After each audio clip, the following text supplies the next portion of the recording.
What's the word? What's the word? What's up with the people? What's the deal? What he say? What's the deal? What's up with the politicers? Oh, what's the deal with the politicers? What's up with the peoples, man? What's up with the tribe? Stay alive. Where the tribe at? Stay alive. What's up with the tribe? I got lights, but I don't see no motherfucking. Let me know if you can hear me though. Nah, I was just chopping. I was just chilling. I was just sitting there thinking. On here, I was thinking about. They think a nigga just be on here on some oh, hoop of this, hoop of that shit. But I just want to share my experience on the time where I was the first time I woke up and realized that homies ain't homies. You know what I'm saying? What changed my perception on verse. Because we got to give our life experience and we got to let the little niggas know when we wake up and then when you decide to keep doing something else, everything is up on you. It's not feeling defeated and defeated and feeling like you're trying to keep up with something that you signed up for. What's the what's up with the people? What's up with the people? What's up with the peoples? What's the deal?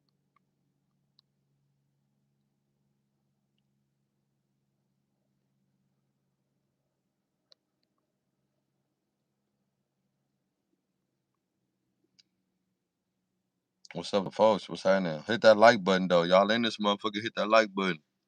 So we can come on here and we can commentate and we can talk shit and swallow spit. Y'all know y'all could be in my shit. Y'all involved. Whatever y'all say, we in here. I hope we not in our feelings. We commentating whatever y'all want to say. I don't care who it is behind the screen. Act like they want to pull strings. It's good. You feel me? What we talking about? What's happening? I was talking about my life experience and when I feel like I was deceived and where I was let down by my community, but didn't matter. You feel me?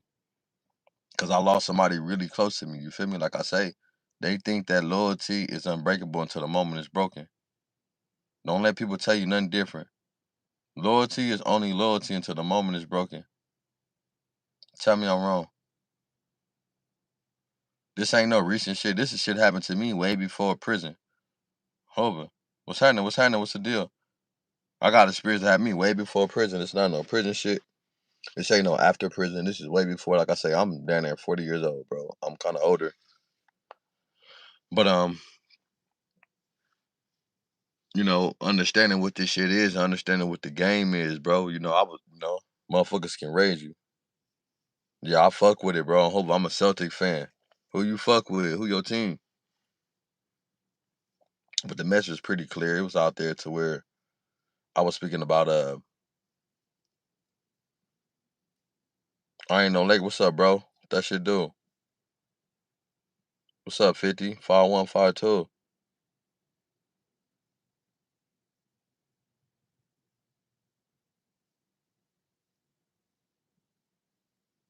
Fuck the Lakers, nigga. Fuck you talking about. That's fine. I can lick that. I ain't worried about it, bro. But I know if a man telling me I look like that, something wrong with another man.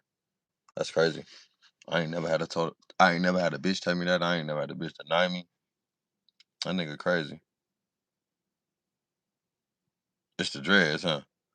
If I cut my hair off and got that big ass H back in my head with all the shit whacked out on my head, I like a gang member, huh? I know.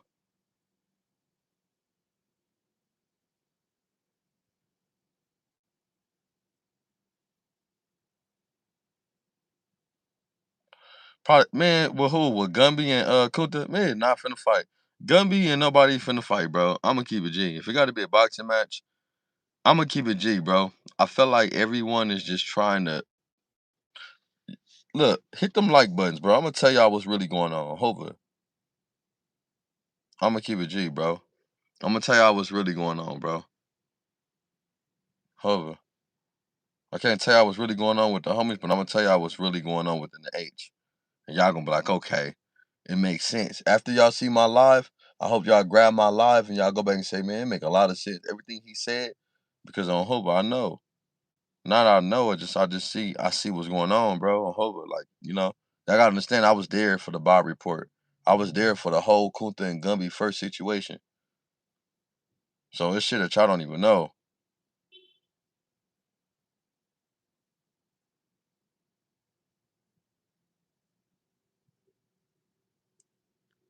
Hey, but look, this real shit, right? Y'all hit that like button, right?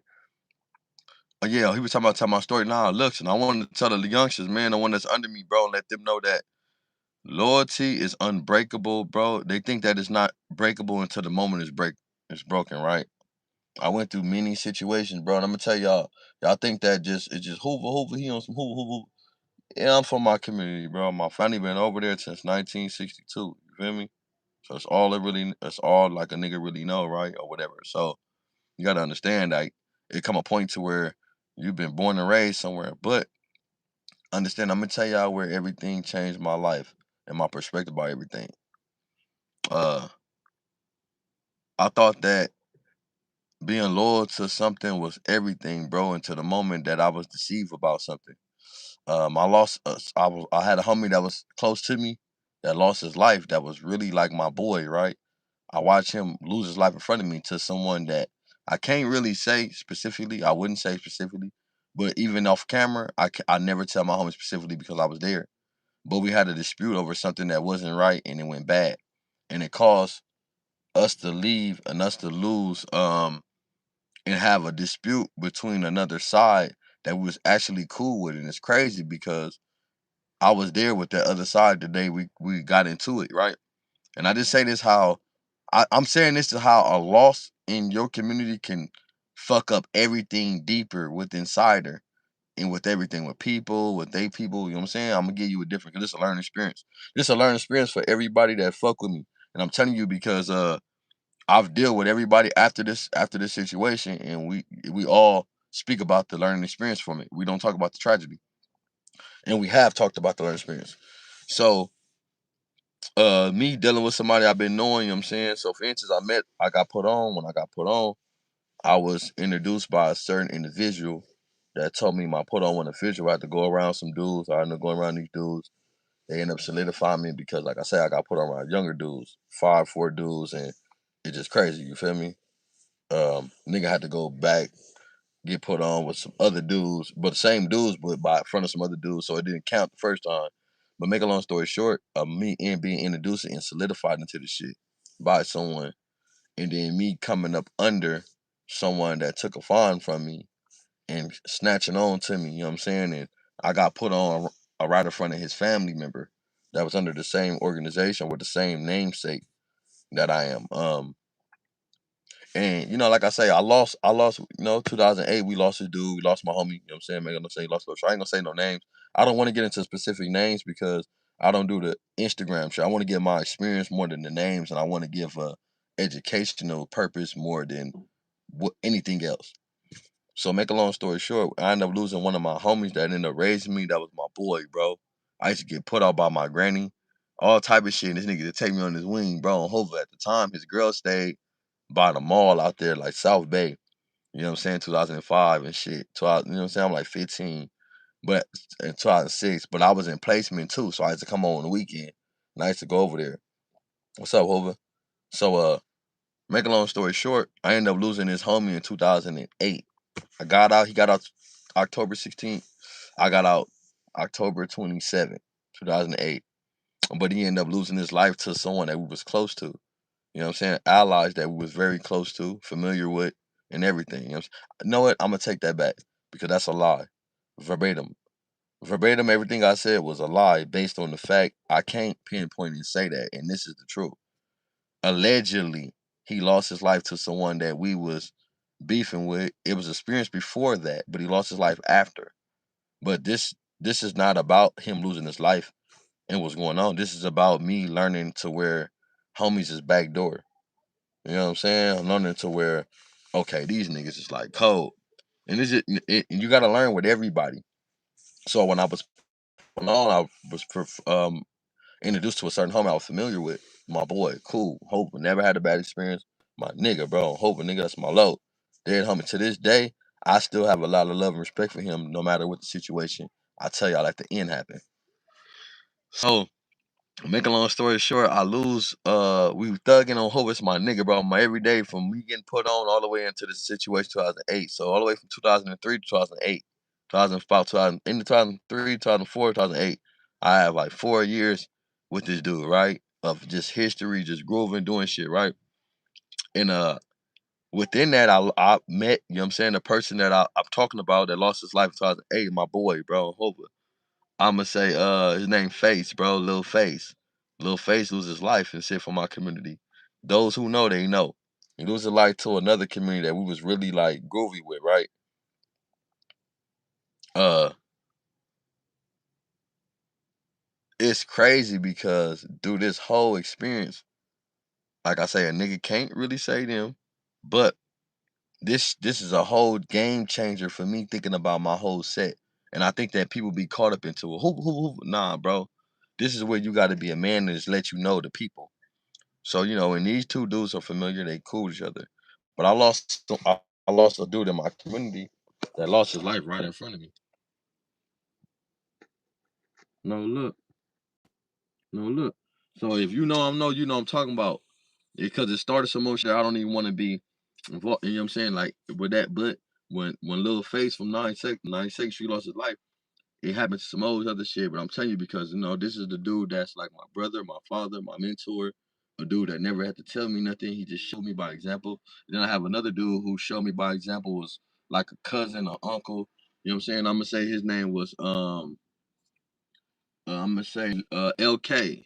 Uh, um I'm gonna say Unlock. I'm gonna say his name was Unlock. His name was Unlock. You feel me? Lil Unlock. But make a long story short, you know what I'm saying? It's like it's crazy because me growing up with this dude that showed me and this dude right here, they had difficulties, but I was raised to a point to where we didn't get involved with the homie shit. We didn't get involved with the homies nonsense. We didn't get involved with none of the homies bullshit. We just stayed solid, bro. If the homies argue and they in the same fucking vicinity, what they do on Hoover. You know what I'm saying? They from Hoover. They from Nine Deuce Hoover. Both of them from Nine Deuce Hoover. But I'm telling you my experience. I'm from Nine Deuce. I'm telling you my experience to where I realized that this shit is cutthroat, and I still have an opportunity to realize family, and I still don't have hold no animosity. Because you got to get little niggas your experience. Stop thinking everything cool. It's not everything is not just peaches and cream, and everything is not gravy, bro. I had my experience too. You know what I'm saying? During my time, and I found out that this was all bad during my time. I was gonna drop the shit on video, but I really do it on my live with the people that I fuck with. So make a long story short, I'm fucking with the homie, and make a long story oh seven. I get out October 27th. He get out October before me. We out there, we thugging. Him and the homies having technical difficulty, but it's not nothing like that. It's just the fact that both of them two strong individuals and they real niggas. You feel me? Like I fuck with them, like you know what I'm saying. They're my niggas. So one of my boys, bro, he ended up getting out. Other boys end up getting out. We all solid. They having a dispute, and you know me and my crime me TK, we don't get into nothing personal. One thing about the 9-2s and one thing I know 9-4s and 107s. I speak for 247. I can't speak for 107 individually. I can't speak for 9-4 individually. Because there's dudes that I respect that I'm always getting a word over me when it comes to them sections. But I'm from 9-2 and I'm gonna speak firmly with 9-2. And I ain't letting no nigga talk over me. We just gonna have a turn. You know what I'm saying? So when it comes to these different entities, it's a dude that's kind of from we just groovy, you know what I'm saying? But I'm gonna just get into the story. It's a dude from the community.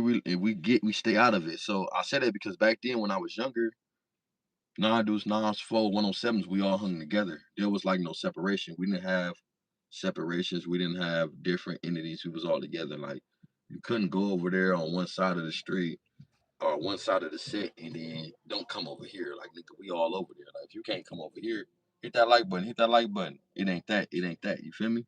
Real shit. Hit that like button. Let me know y'all in here. Mohova.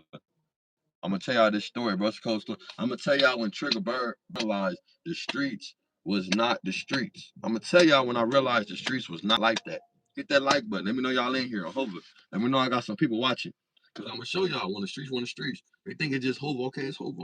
I respect it, but that's my choice. But I'm gonna let y'all know when I realized and woke up.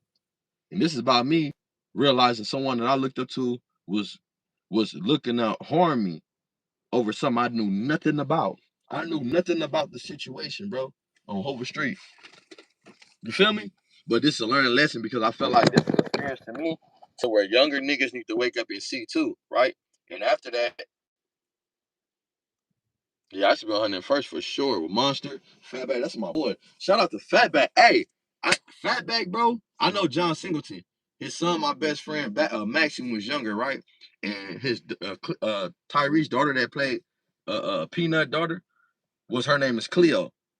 They stay next door to me, man. Shout out to them. Hey, but look, I want to get into this video, right? Because everybody I'm talking about used to be over on 101st. You know what I'm saying? So, make a long story short, I was introduced to two different parties. One entity I end up being very, very close with. The other one, I'm very, very close with. I don't have no separation between both of them. To the point to where I stay very listen, I come from a generation to where when my homies arguing, you shut the fuck up. They're from the same generation, they're from the same origin.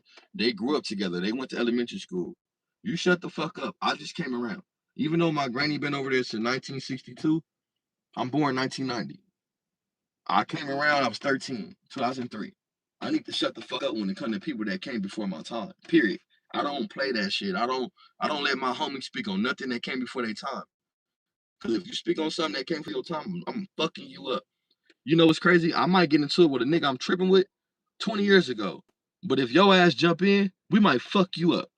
Like, bro, this ain't got nothing to do with you. This my brother. Like you don't really understand. Like, this is bro. Like, yeah, we fight. Yeah, we get into it. But nigga, you's an outsider when it comes to us.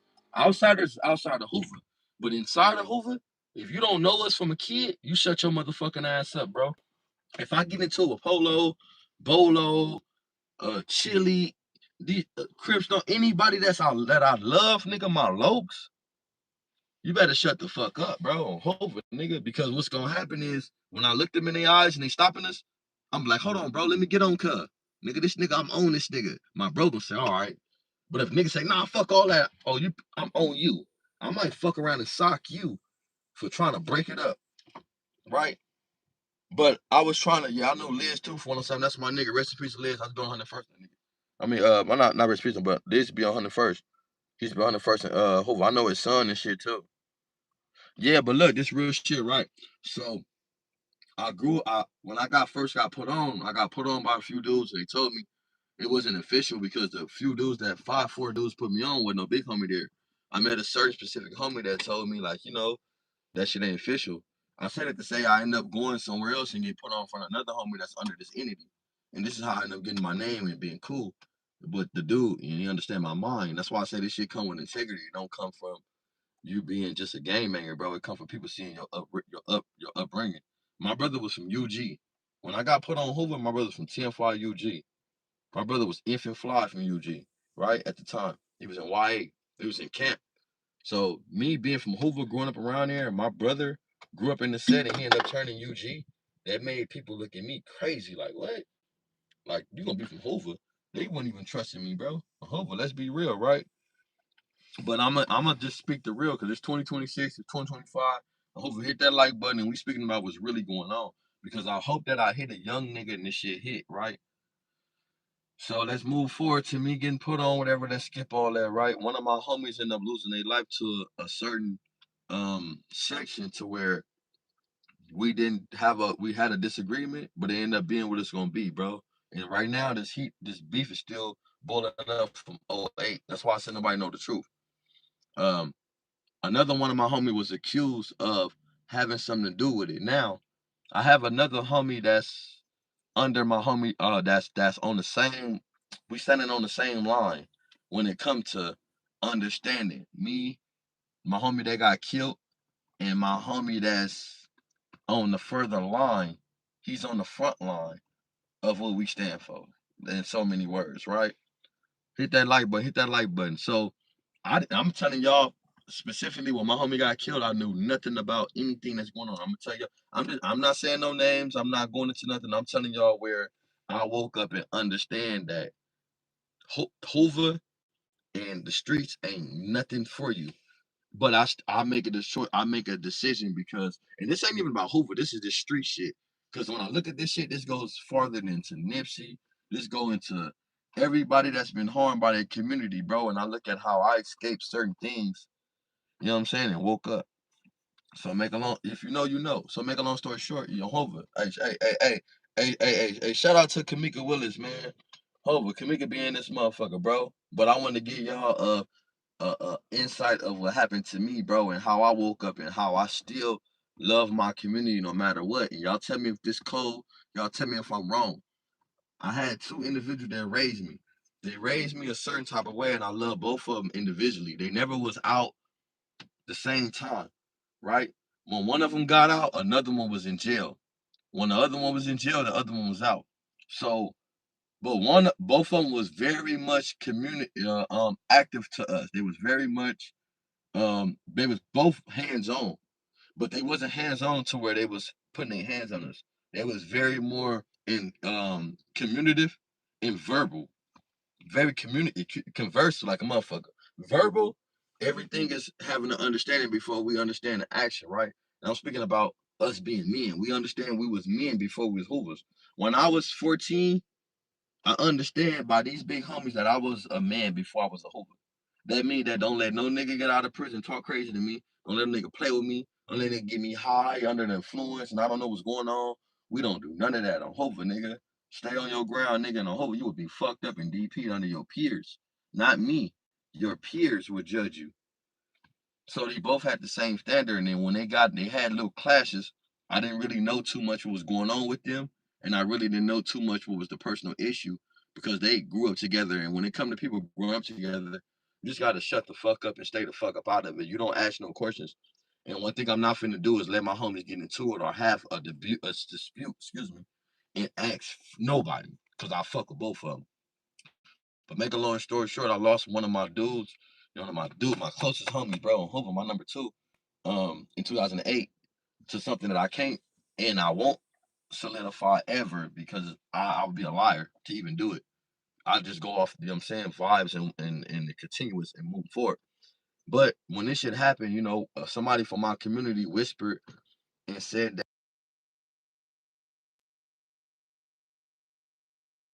one of my homies I look up to, excuse me, down for him, I look up to possibly had something to do with it.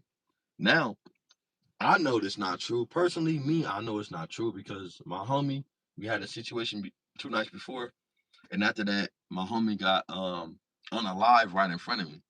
He actually lost his life right in front of me. And the dude that I'm talking about and everything happened, the learning situation was right there. So I don't believe anything. This is why I don't believe anything nobody say. This is why I do not um believe in anything that people just say because I go off facts, right? And for me being in a mindful state of mind after all this and hearing the facts after being in prison, I understand you can't just rush with shit, right? So okay, look, um, my homie loses life, and when he loses life, one of my other homies was there. So there's a probable cause. I mean, there's there was. Let's get the narrative straight. There was an allegation at the time that brings me to my story of him being um a victim of it, but it's impossible because he was there. And I don't know if people just throw names out there because they don't know who was there. And back in my time in '08, we didn't talk about hit that like button. We didn't speak about who was there at the time. We just talked about the situation. So I don't know if someone took that and talked to someone faster because, I'm talking to someone that got the first line of my communication. I lost the person the second line of my communication. The fourth line, he's kind of like whatever, and I'm here. You know what I'm saying? At the time, the fourth line was going, and I'm there. So it's the one in jail, it's him, then it's me. I'm here, right? So I'm the, you know what I'm saying? I'm the line between that, and this is my boys. This is my boys, though, bro. I'm gonna tell you where everything turned bad for me. I'm gonna tell you where the whole lesson turned. I lost, I lost, I lost, I lost, I lost about, man, I lost a quarter of of who I was this day when I lost one of my homies. I'm gonna tell you this real shit. When I lost my homies day, I lost a quarter of my identity. I used to be confident, bro. I used to be so confident in this whole shit. And I used to be so confident just as a human, as a man. I ain't lying. Like this shit I lost confidence as a man. And not as a man though, bro. But I'm telling you, because I rebuilt myself as a person. And that let me know who I was as a man. But I'm talking about being a person from the streets and being raised by certain people in it. When you have a certain person that you do everything for, but they asking you for shit further, to plot against you, it makes you be like, whoa, I could have lost my life to everyone I tried to confide in because someone that lost his life. So for someone to conspire to do something to me, because something I may know and don't know, that was crazy. But it woke me up. Y'all hit that like button. I'm gonna tell y'all what went on. I'm gonna tell y'all what went on right now. I know Hoover Kim too. That's my homegirl. I've been knowing Hoover Kim since I was like 14. Shout out to Hoover Kim. On fire, it's my homegirl. Hey, but look, so my homie passed away, right? And in the midst of this, someone from told one another my homies in prison to have a good understanding between me and my homie and the other homie that. So the homie that died was the one that raised me, and the homie that was accused, the one that raised me. But the other one that was in prison, I was in communication with a lot, and he kind of he did raise the one that lost his life, and kind of raised me because we always was under communication. I was just too young to understand what was going on, but I knew. I knew, but I was too young to understand the matureness of their mindset on speaking on phones. I was just young, so I didn't know how to speak on the phone. I was just excited on talking to my big homies. What's up, bro? Hey, you know what I'm saying? Like I didn't speak about no violence. I didn't speak about no incriminating shit. But I didn't know how to speak about. I didn't know how. When I was in jail, when I was younger, 17, 15, I didn't know how to relate to a homie that had life in prison because all we do is promise some shit and we do that and it don't work out. And if it don't work out, we feel like we let them down. And we feel like we let them down, we can't, we don't meet it to the criteria. And then when we do that, we start dodging them. You know what I'm saying? So when I was younger, I had a lot of that because I didn't know. I had one situation with one of my homies. Not, I'm a kid at this time. I'm only a kid. So growing up with the person that I developed, that kept away this situation from me. So I lose one of my homies, '08. One of my homies was the name thrown in the air about the situation, which I knew he didn't have nothing to do with because he was there when it happened. He was actually there. And actually, he the one was getting shot at. So I find it hard to believe that he had anything to do with it. But this will bother me. This will change my life and perspective about gangbanging. When my homie lost his life, he lost his life right in front of me, like right in my arms, bro. On Hoover, like right in front of me, you know what I'm saying? It was a situation I couldn't let go. And I was really on that shit with him because I felt like, damn, like I watched somebody talk to me and then he lost his life right in front of me, you know what I'm saying? It just like, it was just a thing to where you can't really grasp it. So for one of my homies to be saying, and this is how I'm gonna tell y'all how I knew that one of my homies wasn't, what, not involved, because on Hoover he wasn't, but allegedly a person, a victim, a person of status because of this heartbreak right here. So when the situation happened, I'm fucking with the homie that I grew up with. He's supportive, bro. He got my back. He there on Hoover. Like I'm saying, he's there like no other. And I'm not saying he did no sneaky shit. I'm not saying he don't know weird shit. But I'm saying this nigga is a nigga that raised me. This is a nigga that's had my back. He is a nigga that showed me a lot of shit. And he also grew up with the person that lost his life too. They had a very good brother understanding. They was very loving. I never heard the person that lost his life talk bad about this dude. I've never heard this dude talk bad about him ever in life. Even when they fought, even when they had disputes, he never got in the car and said, fuck this nigga. He always just been like, man, I need to holler at this nigga, ooh, ooh, ooh, ooh. And, you know, my homie, well, my homies, one of my homies are always blaming on everybody else that set it around that didn't break it up, which I get it because he like, damn, nigga, we gonna get into it. We two strong personalities. But then when you got other niggas on the sideline, you wishing somebody break it up on Hova. And I ain't gonna lie, right? I got a lot of homies that I might have got into it with, and we got strong personalities, but you can't tell me niggas around here bitches. Cause I'm like, who? You gonna say that? Any nigga that know Triggerbird, they gonna know. I do not play when you start speaking indirect. I don't play that indirect shit, and I don't play that subliminity shit. That's cool. Now I'm older, so you know, this is what it is. What it is. You know what I'm saying? I don't even. I know how to walk away from weird niggas. Not walk away, but I know how to differentiate those who there for me. And if you ain't doing my type of energy, I'm not putting up on you. But it's like, because I know where it's gonna go. Hova, I'm not trying to win no fight and have you mad at me all our life. But it's like when we look at it, it's like damn, like a nigga be like these niggas got into it, but it wasn't never no hostile environment, hostile type of thing. It was just regular. So when one of my homies lost his life, and then somebody suspected to be him, I always hold a grudge towards the enemies, the last people that we beef with, the last people that we had animosity towards, right? The last people that I didn't like, I didn't favor. Like, I'm like, what the fuck? Like, I ain't gonna lie, we had meetings about these dudes, and I was tripping. I'm like, nigga, what? Cause dudes got family. I'm nigga, that's out. Nigga, we not doing that. I'm hoping, nigga, that fuck them niggas, right? Until they lost a loved one from that community in the Hoovers to where they felt that way.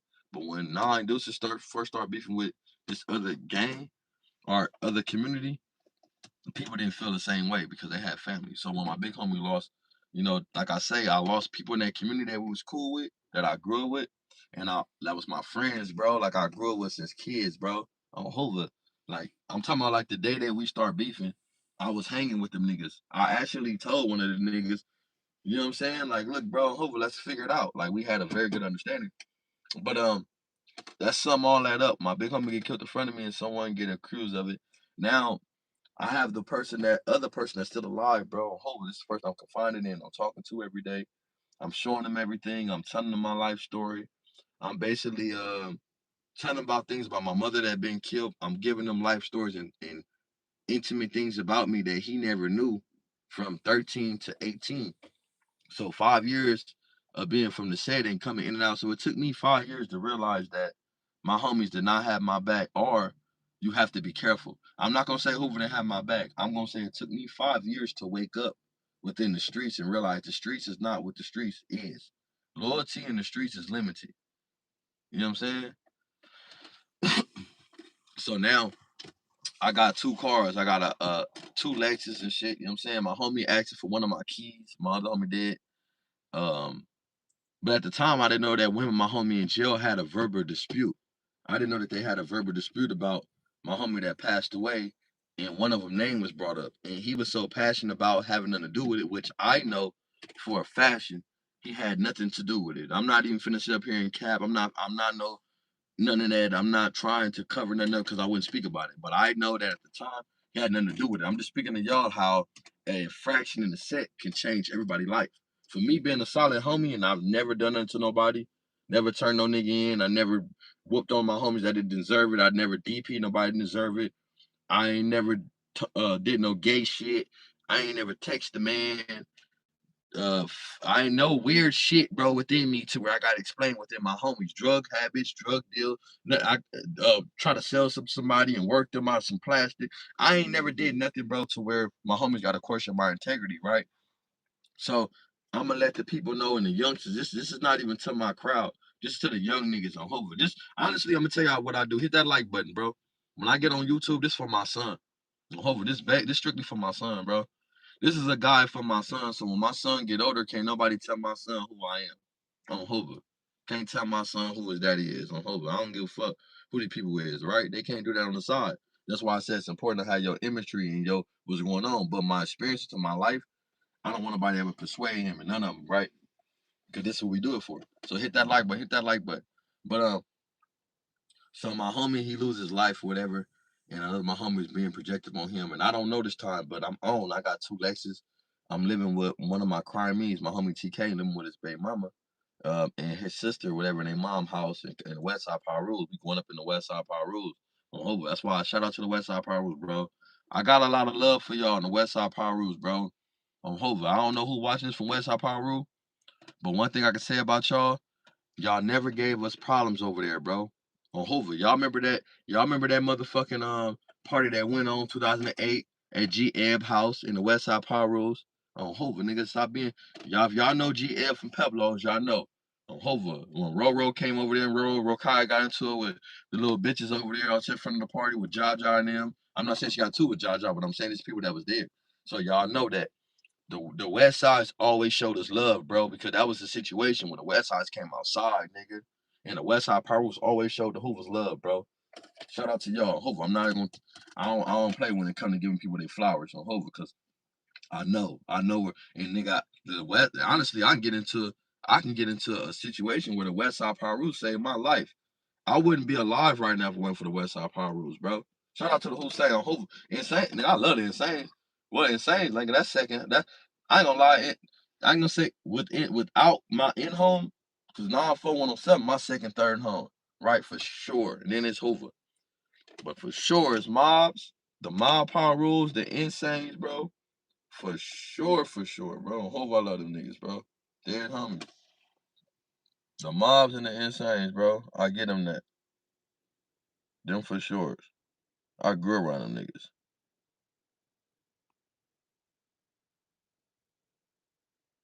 Let me see. I'm just reading this one right now.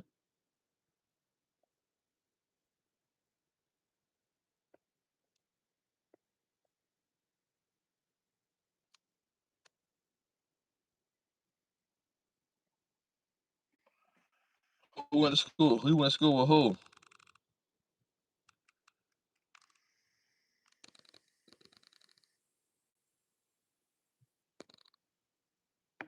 Hey, nah, but look. So look, let me back to the story. So, you know what I'm saying? Them, the homies, you know what I'm saying? So, make a long story short, so the West Side Pirates, I fucked them niggas because I used to be in their hood, bro, and they should really show love. I never had a dispute. I never said Hoover. I got shot at. I actually got shot at, bro. One of my homies, full smash, he HIP, at a gas station over there in Hoover. This is facts, bro. And they thought I was from Campanella because I had a C hat on. But I swear to God, nigga, on West Side, I had a black and white C hat on. I mean, I had a black and white C hat. But I fucked the West Side Pirates. They always show love. But I'm fucking with them, living with the homie and shit. So when my homie loses life, bro, um, one of my homies moving a certain way, coming in early in the morning, him and my other homie, you know what I'm saying? Which is don't I feel like they had nothing to do with it. And probably he didn't, bro. But I want to give y'all my life. I want to give y'all a lesson. I want to give y'all a life experience to where how you gotta learn and wake up, bro, when you realize shit. And you gotta and how people take accountability. Cause my homie, he took very accountability of the situation. He never told me, he never lied to me and told me he wasn't gonna do nothing to me. He never said that, you know what I'm saying? It was more of nigga, like we come from the same cloth, so you know how I'm thinking. And which I respected. He never said that, but on Hova, in reality, we know what it is. So make a long story short, um, one somebody from down the line ended up putting his name in there. So I got cars. I got multiple cars. That's why I bring the cars up. They asked me for the keys. He got another car. He grooving up on Hova, nigga doing this shit. I got cars, so I'm getting tickets on them too, cause they park on certain side of the streets. So I'm distributing my cars out to my homies. It's 2008 when I was out. I'm distributing my cars out to my homie because I ain't really tripping. I'm like, fuck it. I got this white Lexus. I got this burgundy Lexus. I got this black Lexus. Fuck it, bro. We tripping. We switching cars. Me and my crime TK and one of the homies. But the homie never asked me for nothing until one of my big homies got killed. He consistently started asking me for my house keys. When I'm asleep, bro, you got the house key? I'm gonna come over there at 6 in the morning. Probably sleep. We don't eat pills at the time. We don't even go in the house till like 4 or 5. And at the time, we leaving this nigga at his house. So if you gonna come to our house and you don't come to our house about 2 hours, oh, over, huh, bro? Oh, the bitch is gonna be up, huh? When they get up, they come play the game. So we not really tripping. They in there playing the game. They in there chilling, bro. On Hova. Let's be real. So, um, they come in that motherfucker, whatever, you know what I'm saying? They come in the key, they got the key, they got my car keys, they got he got the house key, but I'm never not thinking about this because this is the bro. He do everything, you know what I'm saying? He there. But I'm not looking at the person that I'm communicating every day, him and him having a falling out. I never knew that they had a dispute. I never knew that they had a situation. The dude that's in jail have a very passionate side about the dude that passed away because he kind of, that's the same line that they walk on. And the other dude is the homie that's from the set. You know what I'm saying? So you gotta understand, it's different. So this nigga getting the key to my house, he getting the car keys, he getting the house keys, all this shit, bro. So make a long story short, I ended up catching the case. I catch my case. I do my 12 years. Me and my crime TK, we end up catching the case. So this 2008, this 2009, 10, 11, 12. 2012, about 13. I don't want to say exactly about 2012 because I end up linking up with one of my homies that had something that told me he fell out with the dude. We ended up being in prison together. So I'm on the phone with him. I'm in prison, and one of my homies on the street. Mind you, my homie that was on some bullshit with me, right? That was planning to do some weird shit who thought that I knew that they said he had some dude with one of my homies. He was playing weird shit with me, but he wasn't playing weird. He was basically asking me for shit. He was basically fucking with me, you know what I'm saying, around me, but it wasn't no weird shit, bro. It was everything he did. but he was trying to check my temperature. You know what I'm saying? So make a long story short, I go to jail. I go to jail. Me and my other homie having a conversation, and we like, yeah, well, and the individual being brought up for probably like the first, second time, but he never went to. He said, yeah, I ain't mad at that dude, but I was mad at him when you was out there for this. He told me the situation was mad for it. I'm not gonna lie, cuz that blew my motherfucking mind when he sit there and explained. And the type of nigga I am, I don't really speak too much when people talking. I try to listen, unless we commentating, having like some type of interview. And you know what I'm saying? I get too carried away sometimes when I speak because my mind be going, I don't want to forget. But when we having a deep conversation, I really listen. Hit that like button. Y'all hit that like button. So as I'm listening to the homie and we talking, mind you, he been down for over 20 some years at this time. I'm fresh in prison. Fresh in prison. But we having a deep conversation. You know what I'm saying? Like that the other individual thought that I might would have had before. So I'm like, all right, boom, on hover. Did double tap, tell him double tap that motherfucker on hover. So I'm like, all right, boom. He like, yeah, you know I got into it with that dude over you. And over the homie. What? No, he said, no, I'm lying. I'm lying. He said, you knew I got into it with that dude. And we had a word. Boom. I'm gonna tell you something about my homies, bro. This is why I don't respect the internet shit with Hoovers.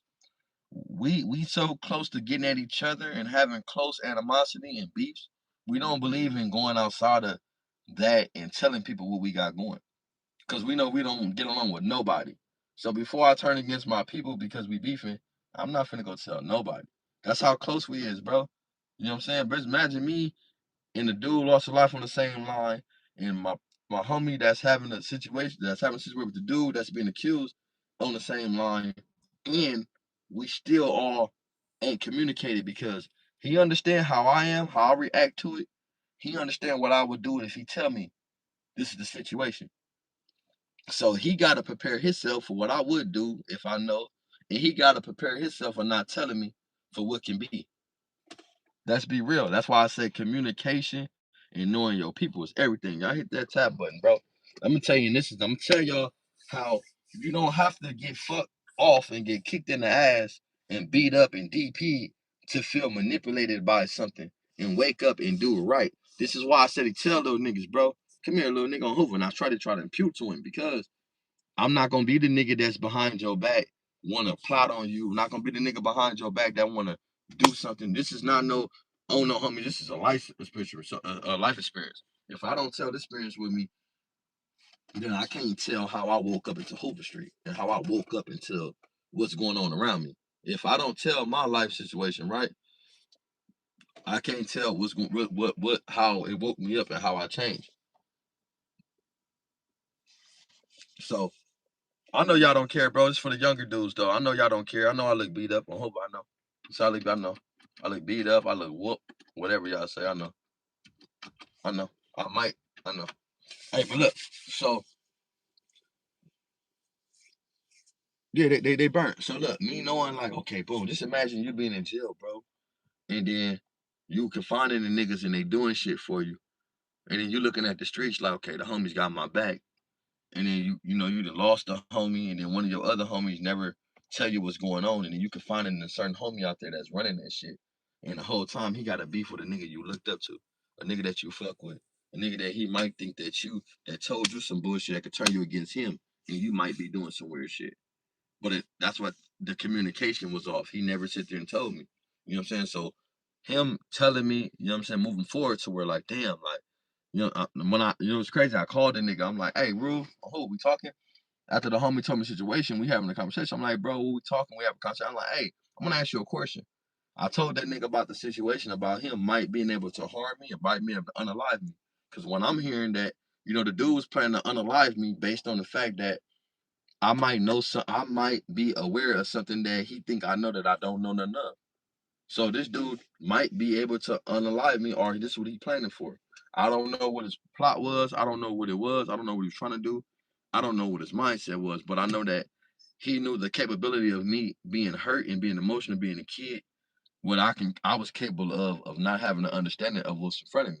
If someone would have triggered me, my other homie knew what was going on because he knew how not to just play games with me. He didn't just put that on me and play games. Say, oh, this nigga did this. He didn't do that. He kept it far away from me until I was in prison and he told me a dispute. between one of my homies and why he don't fuck with him. And he told me, you know, I never told you, you know what I'm saying? Like basically, like, you know what I'm saying? Like this nigga, I fell out with him over some shit that I thought he had a suspicion of. Yeah. Man, I called that homie on Westside Hoover. That nigga told me he thought he knew that he thought I knew he was gonna knock me down. That's crazy, bro. I'm like, hey, what's up, bro? Hey, we talking. So I'm like, yeah, bro, I know the situation going on, you know what I'm saying, with you and the homie. He was hollering at me and shit. He said, yeah. That nigga started telling me the whole situation on Hoover. I said, yeah, so you was gonna knock me down? That nigga said, I thought you knew. You thought I knew. Yeah, I thought you knew. Nigga told you, and I thought he told you the bullshit was going on, and you was on bullshit. That's why. But you know, I fuck with you. I just know what you was on because I know what type of niggas I raised. That shit showed me so much, bro. That's on Hoover, bro. That shit. Nah, I ain't lost some tooth. I got a gap. I got a. I got all my teeth, nigga. And I ain't scared to smile, nigga. On Hoover. And I ain't scared to smile, nigga. Yeah, nigga. Fuck you mean. On Hoover. Ha. Hoover dog, nigga. Hoover dog. They don't like that. Hoover dog. Hoover, but this for my young niggas. This ain't even for you old niggas on here watching me, bro. This is for the younger niggas. I'm letting them know that you can damn near lose your life to niggas that you loyal to, bro. Cause I had a nigga that I love that I'll do anything to revenge his life, and I'm confining to another nigga that's plotting on killing me, cuz. On Hoover, that's real though. On Hoover, I don't give a fuck nobody say. This is real, my nigga. Like, I lost one of my homies that I confined to. I stayed out of both of their business. I stayed out of both of their personal business when they was getting into it. And when he lost his life, someone threw that out there, and someone else didn't run with it because they didn't put it out there. But they held that information and they got into it with that person. This dude kept it from me because he didn't know if I knew. This dude kept it from me because he didn't know if I was gonna get emotional and attack and do something I didn't want to do. But no matter what, I was deceived in the situation. I'm telling y'all, like, y'all gotta look out, bro. Y'all gotta look at it like this. This shit don't have no loyalty. You don't have to get booted in the ass. You don't have to get beat up. Sometimes you can strictly be by the code, and you could be hurt by something that's in front of you, bro, when you fuck with something. And people make a decision within themselves to go against you based on the politics and based on the things that's in their life. You know what I'm saying? Like, because I never would have knew that I was on the chopping block for somebody to do something to me because because they knew that they thought that I knew, they thought that someone informed me of something that they could have done. And it's not even true because this person got shot at too. I'm gonna be honest with you. This person was there when he lost his life, and it happened to me. You know what I'm saying? Like, this person lost his life with me, and this person got shot at right there with us. So it's no way possible this dude had nothing to do with it. But you know, when it comes to egos, people don't want to. When it comes to egos, people don't want to speak on the truth, and people don't want to speak on the thing that's going on. So a motherfucker would rather plot against the people that they raise and the people that they fuck with and the people that they really got love for. I don't have no other situation to where Hoover changed my life and made me look at him different because Hoover never beat me up, DP'd me. I've never done anything to harm my homies, bro. I love my homies. You know what I'm saying? I always try to do everything to encourage them. I've always been in jail and always been like aggressive type person when it came to anything outside of my set. So, you know what I'm saying? Like, I don't give a fuck if I don't like you. I ain't gonna let no nigga speak on you. And that's type of shit that gang love from my homies. Like, I may not like you, but because I don't like you, don't mean the community can speak on you. Don't mean that nobody else can speak on you. I mean a bitch. I can't meet no bitch that you used to fuck with and say, fuck this nigga.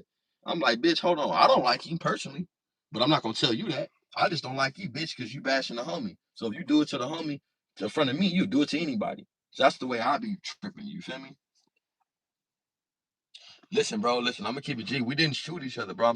I'm giving you a life to learn experience, bro. Jack Brock, that if you want attention, I'm giving you a life experience on how I lost somebody, two people that raised me. I lost when we start beefing with this other hood, I lost so many friends, bro. I lost the dude that raised me. I lost two dudes that raised me. One to violence, he lost his life. One to disloyalty, and I lost the other ones due to staying loyal. We start beefing with these niggas because I gotta stay down for my homies. When my homies did get killed allegedly by these people, They said my other homies did it, and my other homie that was allegedly did it was planning on killing me because I was tripping on my homie getting killed, and I never knew the situation. Come on, bro. Like, let's be real, bro. Like I said, y'all be on here talking, but come on, bro. I don't hold no grudge towards none of my homies, bro. I love all my homies. I hope it's a learning experience. To this day, I still sit there and say I love that homie, bro, because everything he did for me was authentic. You know what I'm saying? But when it comes to survival skills, and you teach people a certain type of thing, you teach people a certain type of way, they know what they're dealing with. So they gotta treat you a certain type of way. If this dude is talking about doing something to me or treat me a certain way, he gotta know what's in front of him and what we capable of doing if we have the knowledge of what can possibly was going on. You know what I'm saying? I was a kid, I'm emotional, I'm 18 years old, bro, for prison for my 12 years. So it's just different, you know what I'm saying? So I want all the kids to know what I've learned from that is sometimes, bro, it's not about what a person show you consistently. A person can show you consistently. A person can sit there every day, show you they got your back. They can show you every day that they fucking with you. Every day they thugging with you. Every day, you know what I'm saying? You they homie, this and that. But the whole time they plotting for the twist. Dead homies, this is how it worked. Look at B Bray's situation. That nigga made $7,500 off exposing Lil B Braids and got DP. Ain't that crazy? Would you exchange $7,500 for ass kicking and your integrity? I wouldn't. I wouldn't, bro. I wouldn't do that. Nah. Look. Nah. Let him troll. Let Jacob troll, man. It's all right. So what happened with what? So what happened with my homie? He passed away, bro. And when he passed away, like I say, him and it's just been bad. We've been beefing with this other side ever since. This is the beginning of a whole beef. This is the beginning of a whole LA beef. You know what I'm saying? A whole side of LA beefing with some dudes that we was cool with, have years with, family with. You saying I'm a rat? That's crazy. That's why I say people on here, you know what I'm saying? Like I say, I'm gonna speak my life experience, bro. I'm not worried about being a rat. If I'm a rat, that's cool. I'll be a rat, bro. On Hoover, I'll be a rat. I'll be a rat. I can't be a rat to no one that's not from my community. So Hoover, I respect it. Hoover, I respect it. But at the end of the day, bro, this is to all the niggas that's growing up in this shit and they trying to make it glorify this shit like it's cool. I've been the person that damn near stayed loyal and didn't know I was on the verge of losing my life. If I'm a rat for telling someone that I almost lost my life to my homies because another one of my homies lost his life, that's crazy. You know what I'm saying? Like, well, you know what? I ain't tripping, bro. You know what it is, bro. Like I say, bro, it is what it is.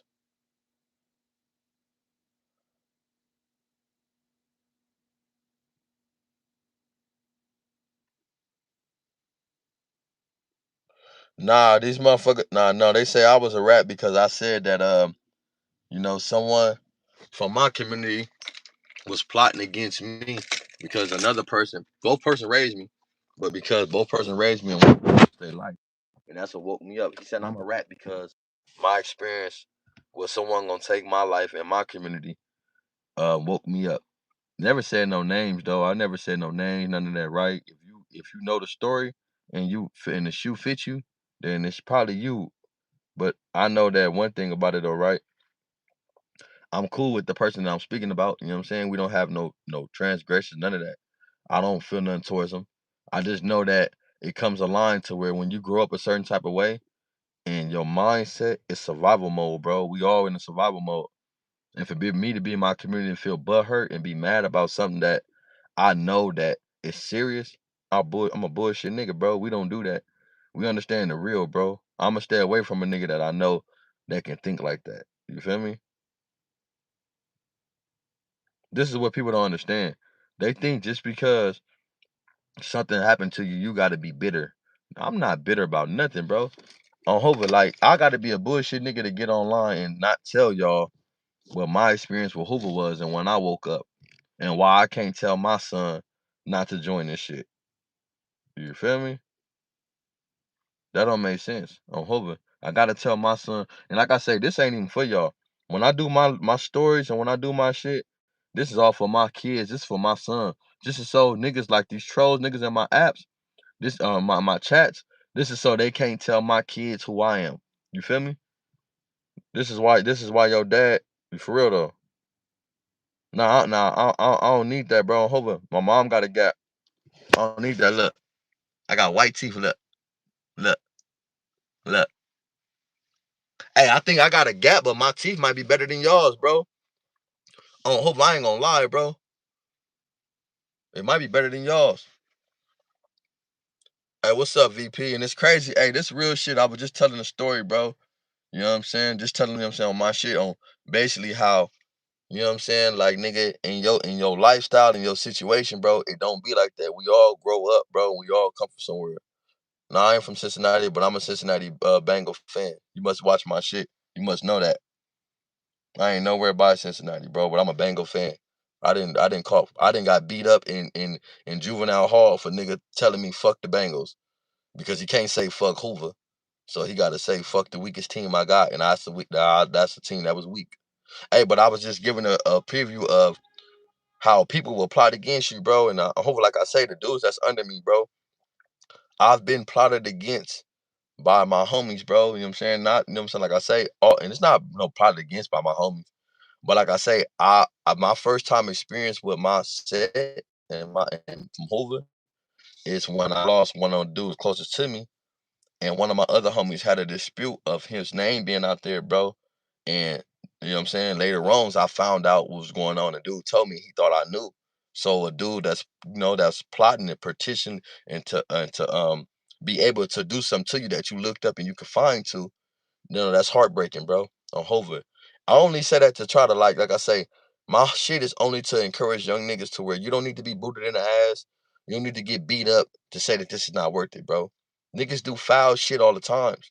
And they plot against niggas and they have these type of little demeanors about themselves and within themselves and flaws, and they reflect it. You know what I'm saying? I don't do no reflecting, bro. I'm telling you about my life experience, and like I say, mine is not basically for my homies. My page is for my kids. It's for my son. My son, 8 months. You know what I'm saying? So I don't got time for a nigga to tell my son who he is or who I am. He can look at this and tell who I am. Like, I don't care about none of that. But he can't go back in front of none of these people with these stories, bro, and I'll be imputing to him without these names and not knowing, damn, my dad was fucked over too. Hopefully we don't have to get beat up. We don't have to get kicked in the ass. We don't have to snitch. We don't have to do fucked up shit for people to feel these type of ways. Real niggas go through it too, bro. But real niggas don't cry and bitch. We don't cry and bitch about nothing. You know what I'm saying? Yeah, we gonna always stand up for what goes on in our community. And hopefully we standing on that. Because we can't let y'all niggas create the narrative. We can't let y'all say who we are. Y'all been doing that shit for too long. So it's like, come on, bro. When it come down to it, that ain't the goal. The goal is to let niggas know, bro, you get fucked over in this shit even when you solid. You get fucked over this shit even when you bad. But the thing is, though, bro, how you gonna take from it? I know y'all don't want to hear that shit. I know y'all don't want to hear it. Because all y'all want to hear is a nigga talk about another nigga that's getting into it. All y'all want to hear about is everybody beefing. And honestly, they grown ass men, bro.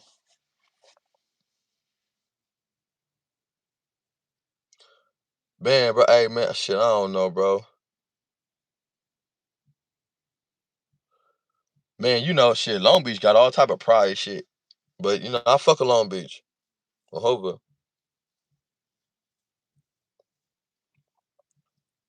It's all type of shit going on. I hope Gumby knocked the fuck out of Charleston White. I hope he knocked that nigga fucking eye out, bro. Gumby knocked that nigga fucking eye out for me on Hoover. Knock his shit out of everybody, because I'm tired of niggas jumping in Hoover business, bro.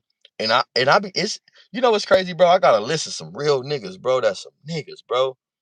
Hoover, like, if they speak on this motherfucker, this shit'll go viral, nigga. Like, y'all be talking about Gumby because Gumby attached y'all to his story. But it's some niggas out here, bro, that really don't want to speak, bro. And they don't, like I say, shout out to Texas. First off, I want to say, I keep saying it. I fuck with Texas. I've been saying from the beginning. I never been to Texas. I was young. But shout out to Fort Worth, and I fuck with Fort Worth, right? But when you talking about motherfucking Charleston White and these niggas that's forming up to go against, man, bro, come on, bro. If it's just a fight, let's put the money online, bro. On Hoover, listen, bro, we Hoovers, bro. On Hoover, we can get the bag. Let's get the bag, bro. I'll fight Kunta ass nigga for some bread. Gummy gonna knock, Gummy gonna knock, Gummy gonna knock, Gummy gonna knock Charleston White the fuck out for sure. He knocking him out for sure. I know he whooping his ass. Charleston don't stand a chance with Gumby, right? Let's be for sure. Gumby last fight, Gumby he a 2-hitter quitter. His last fight, I don't know. Charleston, look, listen, I'm going off last fight. I ain't going off of stature. I ain't going off nothing. I'm going off last fight. Gumby last fight review, he knocking niggas out 2 hits. That's facts, right? I don't know what he got going now. You might catch him on a bad day. The homie might have caught him on a good day. Island boys ain't shit. Homie knocking them the fuck out. For sure. So when you talking about Kunta, and then you talking about Percy, we gonna find Percy a fade, because Percy, we gonna find you a fade. You ain't finna just be calling everybody out. But Kunta, you done said some crazy shit, and Kunta, you can get a fade too. Fucking line it up. Let the Hoovers get some money, bro. Let the Hoovers win, bro. Can we win? Listen, I knock Charleston out. Fuck it. No, Gumby's smaller than me. So let Gumby knock him out. I'll knock Percy out. Fuck it. I'll beat Percy up. Somebody gotta beat Kunta up. I beat Percy up. Somebody gotta beat what's the name up though? For sure.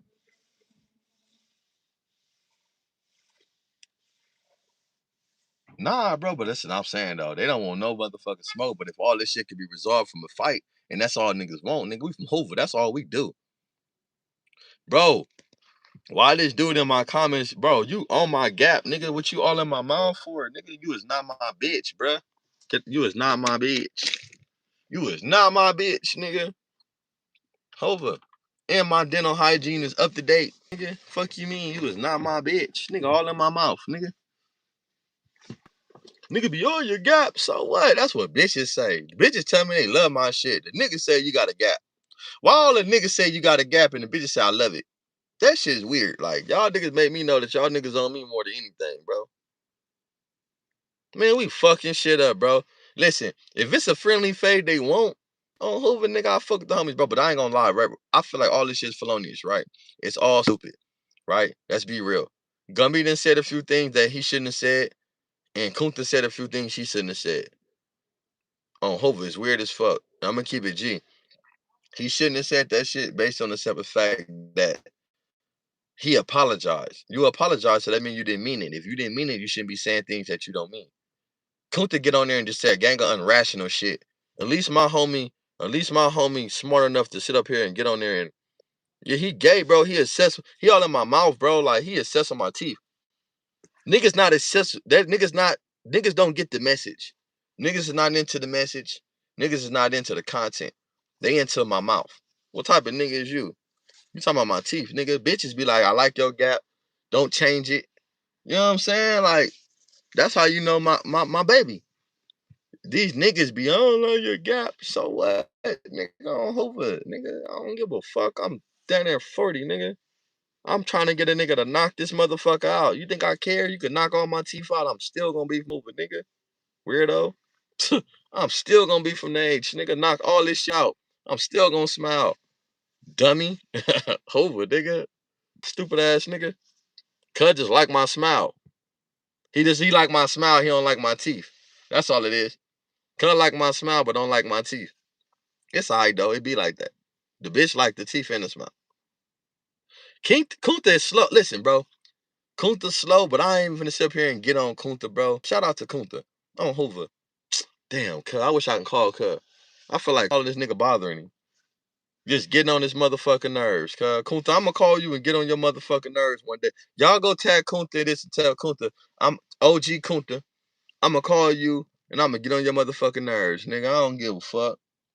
You know I be talking shit, swallowing spit. I don't give a fuck. Cause it ain't serious to me. I don't take it serious, bro. And the reason why I don't take it serious is because we don't talk about things that's not really serious, bro. Hold on. We don't do that on the internet. You feel me? That's what we don't do, bro. We try to keep it solid amongst each other.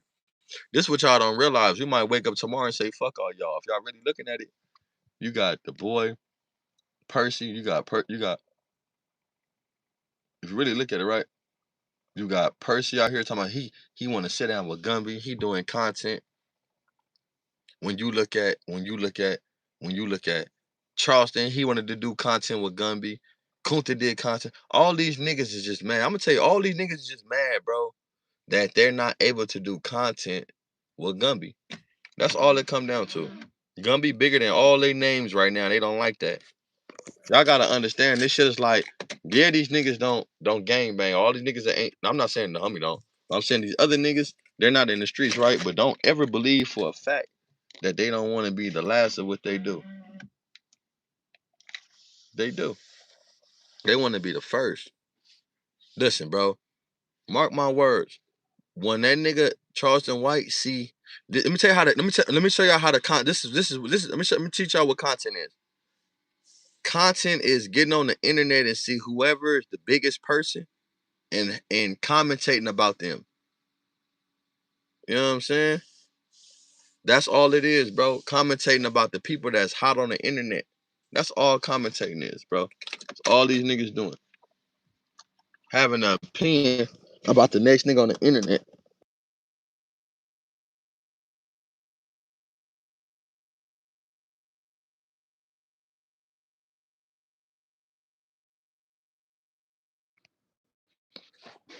Having an opinion about the next nigga on the internet that's hot. That's it. Hey, you know what though? I think Percy is, but because Percy been doing it long. But I think Gumby will fuck Percy up.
Listen, bro, I'm gonna tell you all this about. All this internet shit is about Gumby surpassing all them people, and they been on here. When you listen. If I'm lying, I'm dying, bro. Y'all can unsubscribe to me and y'all can say whatever y'all want. I want all these people in here. Hit that like button, bro, and I want y'all to turn against me when I at the end. Y'all, I guarantee that they all sit down together. I guarantee you, after all this shit, that they all have a chance to sit down together. I bet you. I bet y'all anything in the world that Charleston White gonna end up sitting down with Gumby. Percy gonna end up sitting down with Gumby, and possibly Kunta. I'm telling you, bro. Because all this shit is internet. It's all views, bro. It's all the people that got the cameras that saying, hey, you want to interview? I give you some money. That's it, bro. Hoover. Look how far. Look at the interviewers. Why you think Gumby's on Bob? I don't know why Gumby on Bob. And Bob report, get right, bro. Y'all tell Bob report, get right. I don't know what Bob did. I think Bob didn't pay the homie or something, bro. Bob, you may not pay the homie or something, bro. You know what I'm saying? I don't know. Cause I ain't make no money off Bob. So Bob, what is it? Why Gumby on your ass, bro? What you do, Bob? Bob, I don't know if gonna be on Bob about because him and Real Tune. I don't know what it is, bro. I don't know if it's because y'all gotta understand the podcasters got not the dudes on podcasts, but the cameraman, they be beefing too.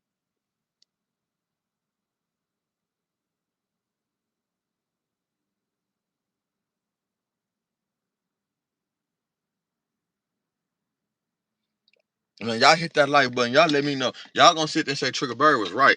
I guarantee you, before 2026, 27, all them niggas sit down and have a conversation. And you gonna be like, was this all of y'all did all that just to have a conversation?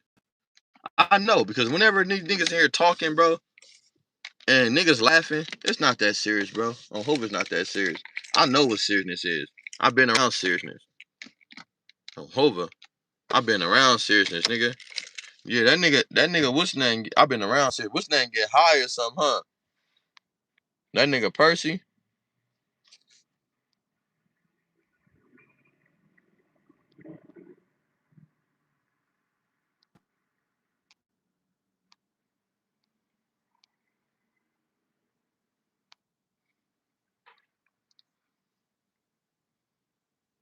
I heard of Verge. If I'm not mistaken, I heard of that name, Verge. But I say Verge on Verge. You know what I'm saying? On Hover Verge, not Verge.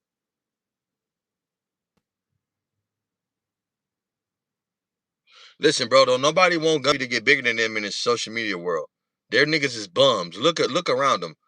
Percy shit is dirty as fuck. He be sitting there with stains and shit on his shirt. Charleston White, he make you believe he got something, but nigga, that's just so mean because you keep popping it. How the fuck you with the Hoovers 1 week, and then you find out Smack from Trouble? Smack been from Hoover 2 or 3 times. That nigga Smack done got put on Trouble, Hoover. How the fuck Smack ain't from Hoover? Even if Smack ain't from Hoover, Smack done got put on Hoover before. And got put on Trouble, and got put on Hoover, and got put on Trouble again. If I'm lying, I'm dying. Y'all let me know. Let me know. So now all of a sudden he feel like Smack ain't from Hoover, but Smack nigga represent the set. Regardless of what you think, Smack got a Hoover mentality. No matter where the fuck he from, Trouble, Hoover, all the same thing. So now all of a sudden you talking about shout out to the Hoovers, and all of a sudden Charleston White, I want to tell you something, right? This is Charleston White, real shit. Charleston, this real shit. This from the Hoovers though, because we had a long conversation about you, Charleston. Long conversation, bro. And I want to tell you this how we really truly feel about you. For real. We really feel like you's a fucking bitch. We really don't care nothing about you, Charleston. We feel like you's a fucking bitch. Trolling bitch. Cause you was all up in Smack ass. All in his asshole, nigga, all in his dick. Come on, oh, in the Hoovers, and you trying to make Wack mad, and all of a sudden you don't fuck with Hoovers. And all of a sudden, fuck the Hoovers. The Hoovers don't do nothing for the community. Shut your bitch ass up. Fuck is you talking about? You talking about you stayed on Imperial. That ain't even the Hoovers. That's the Lanes, bro. Nah, not even that, bro. I ain't on Smack head, but Smack ain't right either. Smack my boy. I love Smack. But Smack ain't right either for not checking that nigga.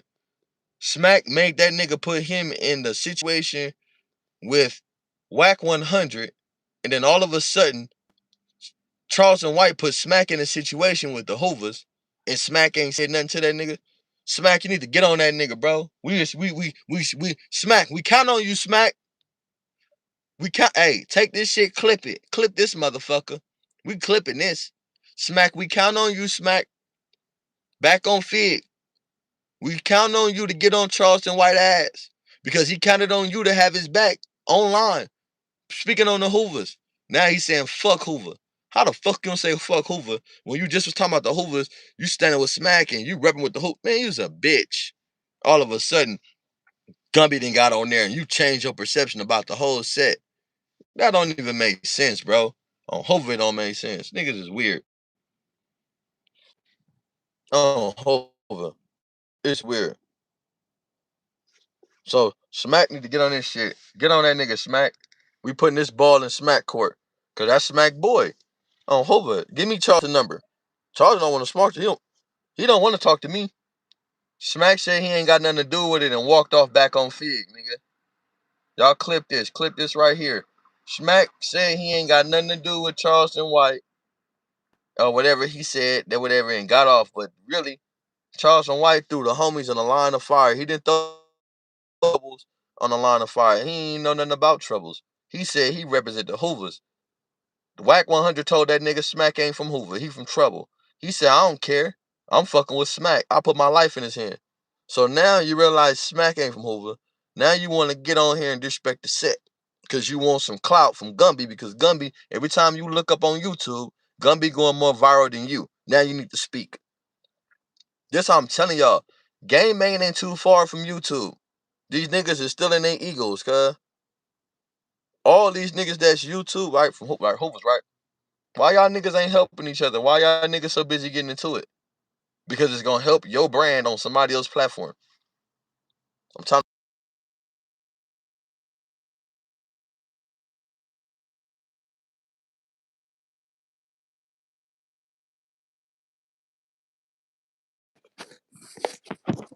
telling y'all, that's how it worked though.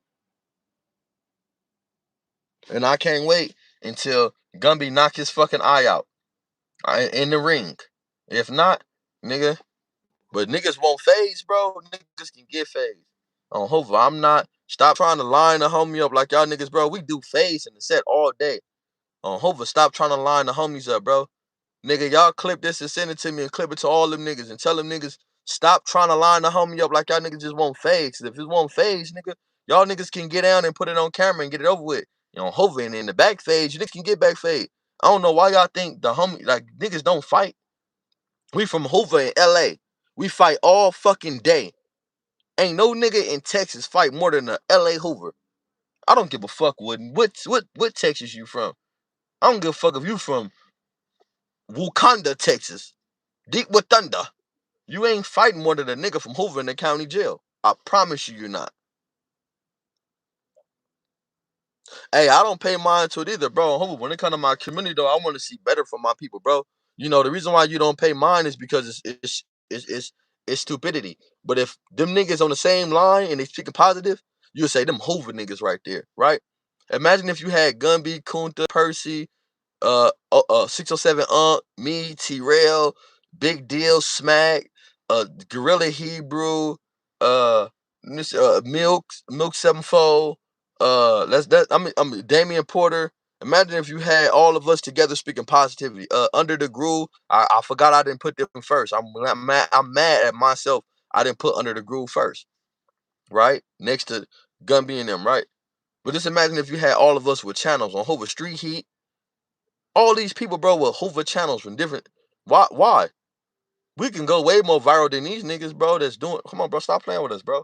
2026, we taking over on Hoover. I'm telling y'all right now, we're the algorithm. We're the algorithm. We're the algorithm right now. But they won't do it, bro, because so many niggas caught up. And when it do happen, these niggas gonna be mad, bro.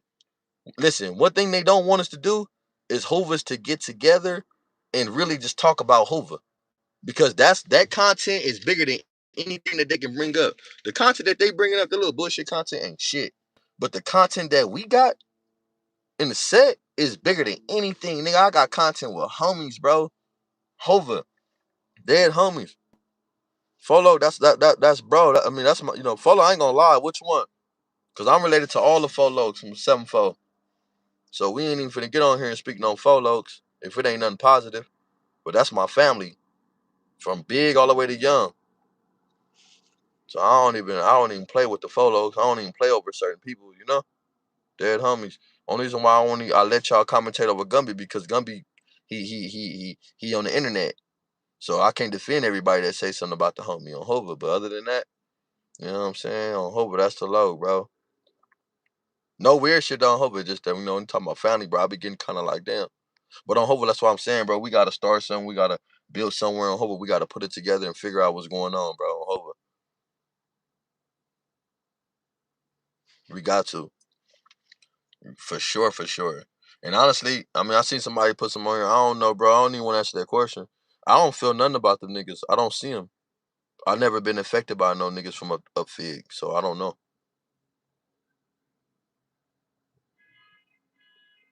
I just don't like when them dudes up Fig say that they did something to somebody in my community because I'm really from my community. So you gotta prove, you gotta tell me. Like, you can't tell me you did something. Listen, bro, for everybody that's out here listening to me right now, you can't tell me you did something to Hoover, nigga. You gotta prove it. You can't just tell me I'm H blank. How? Because we don't got too many homies that's lost, and when we do, we so close. We know everybody that died, and we know how they died. So you mean to tell me you killed the nigga in the mystery, and we know how he died? Or are you just gonna keep a mystery and saying you killed the smoker or you killed the? That's what I be saying. Like, so a lot of dudes that be beefing, like, and then you understand everybody didn't kill the Hoover. Everybody didn't kill the Hoover, bro. From every hood, someone didn't kill the Hoover. That's why we beef with them. When we have beef with niggas, it's in turn, it's forever. Every hood that didn't kill the Hoover, damn near, we got over it, except for the A-Trade gangsters, allegedly. That's it. That's from what I know. You know what I'm saying? For one of my homegirls. Other than that, I don't know nothing about nothing else. You know what I'm saying, I just know we do. Hey, let me get off this motherfucker before it die on y'all for sure though, man. I hope my shit gonna die on y'all. Shout out to the peoples.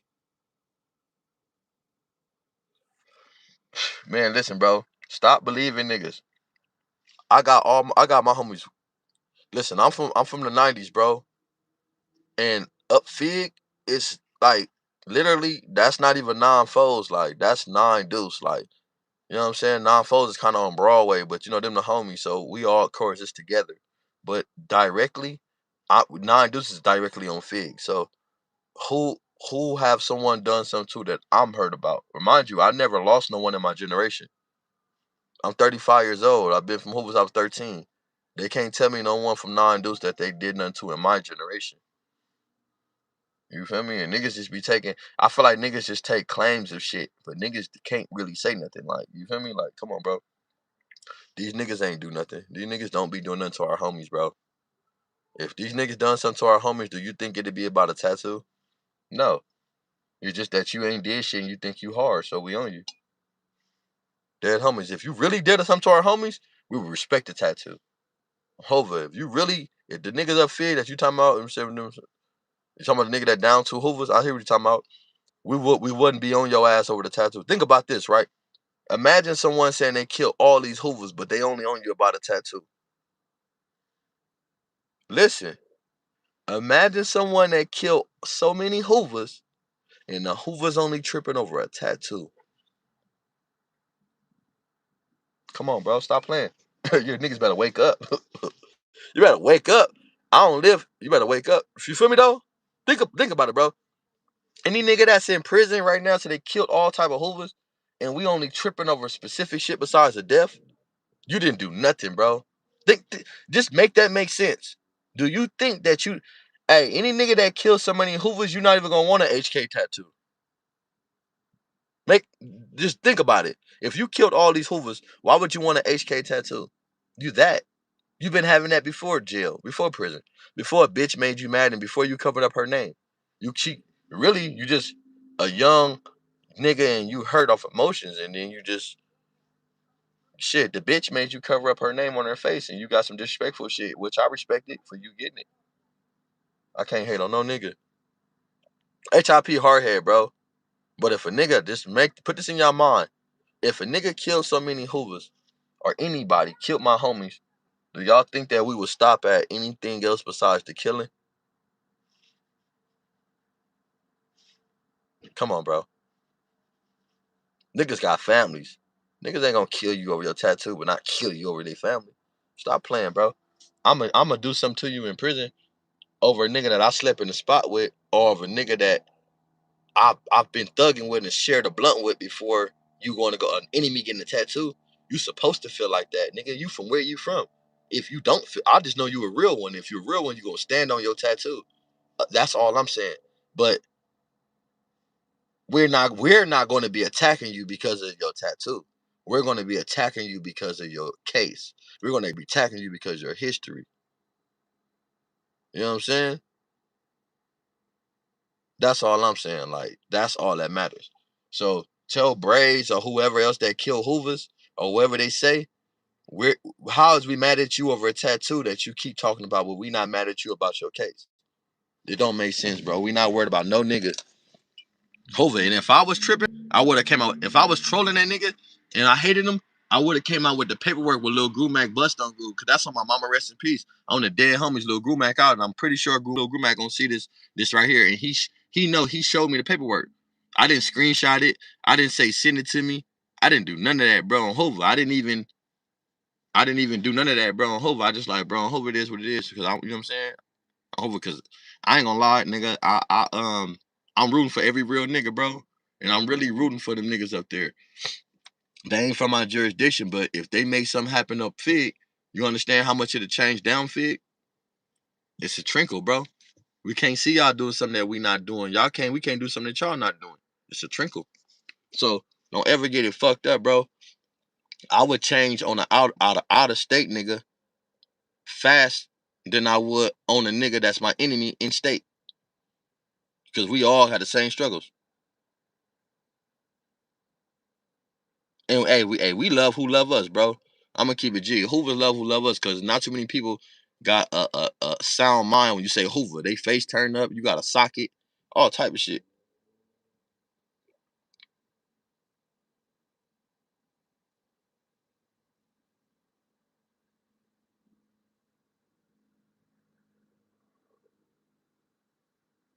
I'm rooting for all my real niggas, bro. Don't ever think that hey, look, I want y'all to know some shit, my peoples, bro. Don't ever think cause a nigga from another section that I'm going against them.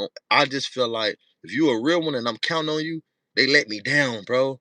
Listen, I ain't gonna lie, bro. I get let down. These dudes y'all think I beef with, they really let me down because I'm like, if it ain't happening from my section, long as a real nigga can do it. So when they do the certain thing that they do that they ain't supposed to be doing, they be letting me down, bro. Hopefully they let me down. GSB they do. That's it. So when y'all see my passion tripping on niggas, I'm more let down, bro. On Hova. I'm more of a person that's more let down. Because I'm like, damn, bro, I be trying to have a lot of hope for niggas. But it don't be there. So I'm like, what the fuck am I keep seeing that y'all don't see in yourself? Maybe it's the God in me. Maybe it's just the naive in me. Maybe I'm naive, bro. But I still see great in people that don't see great in themselves. So I don't know what it is. I don't know. I know. Hopefully, I'm not a type of. Hopefully, I'm a bullshit nigga when it comes to this game banging street shit. I'm gonna do what I gotta do. But when it comes to real life, I be trying to see like, damn, bro. I give people a chance, and I be trying to see the good in people. I don't wish nothing bad on nobody, bro. And hopefully, it is what it is. We gonna do what we do. You know what I'm saying? If you a op and you fucked up, fuck you. I don't give a fuck about your life, about your lifestyle, none of that. You against me, nigga, I'm against you. Fuck you. But I don't wish bad on nobody just because on some hating shit. That's weird. I'm from Hoover. We hate everybody. So why would I go around hating everybody because everybody hate me? I gotta make friends with people that I don't even know my friends. I'm from Hoover, bro. So I'm used to growing up not liking people. But when I go inside Anaheim and I go to other different places, Paramount, Vegas, and Chicago, I'm going these every different, you know what I'm saying? These different states and shit. Arizona, I'm like, damn, it's about my approach. It's not about what I'm from. It's about how I perceive things. Because if I'm by a door, I'm opening that motherfucker. And I get grown men be like, hey, thank you, brother. I get women that be like, thank you. I get kids, thank you. But they never expect that for me to open the door because I'm there. They don't expect for me to be like, excuse me. On hover. So I don't know, bro. It's just different for me. I live different. I thug different. You know what I'm saying? I take my life a little more serious. I take my life like it's like it's on eggshells. I don't want to fall through. You know what I'm saying? I want to stand just about and walk light enough to piss nothing off.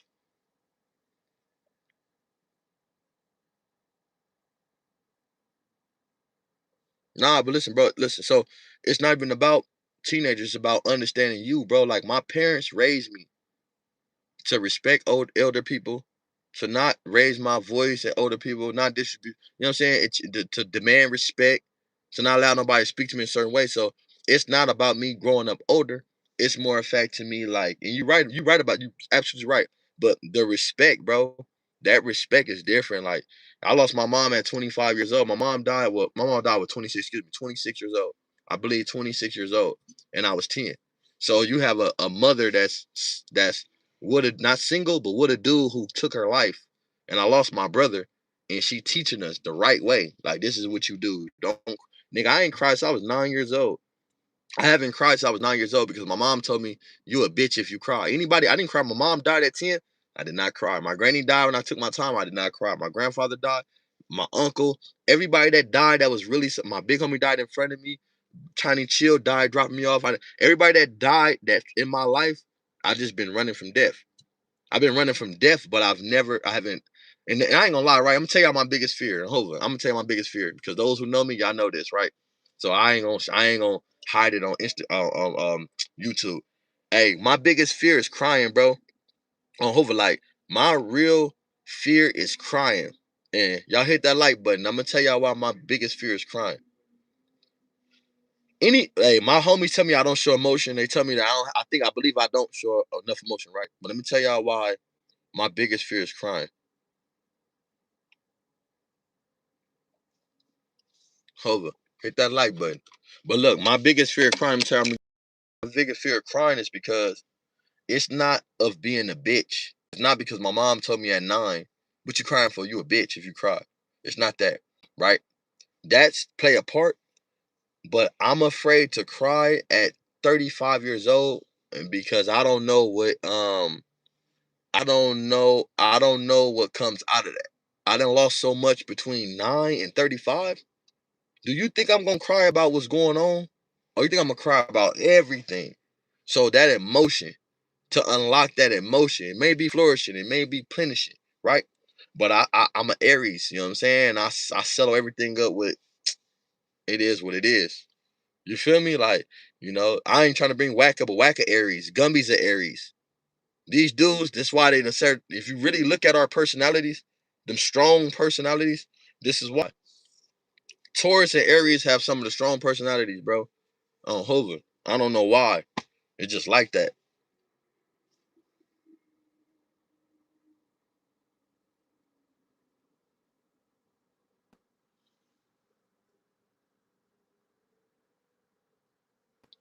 Yeah, bro. Hey, but I'm just saying though, look, you know what I'm saying? Look. It might clean your soul, but just imagine someone having cried. And this, like I said, I'm on social media. So my family can easily go on here and they can easily be like, he's lying. But I ain't gonna. I'm not. What would my sister survived when my mom got killed? Only people. My sister survived in the car. My brother died. She died, and the dude that killed her. Right. Um. So my sister know. This is no secret. And anybody. My dad know. My dad watch my content. My dad watch my content, bro. I'm pretty sure if he tells me, right? But my dad understand that he never see. My dad probably never seen me cry. But to unlock an emotion that you don't know what comes from it, nigga, my granny died and I thought about everything in my life and that shit scared me. I swear to God, nigga, I was in prison reception, nigga. I was with my nigga Sebo from Home Street. I never forget this, bro. Y'all, my nigga Lil Sebo from Home Street Crip, watch Crip. They didn't tell me my granny, listen, my granny passed away 2010. I took my time November 2009.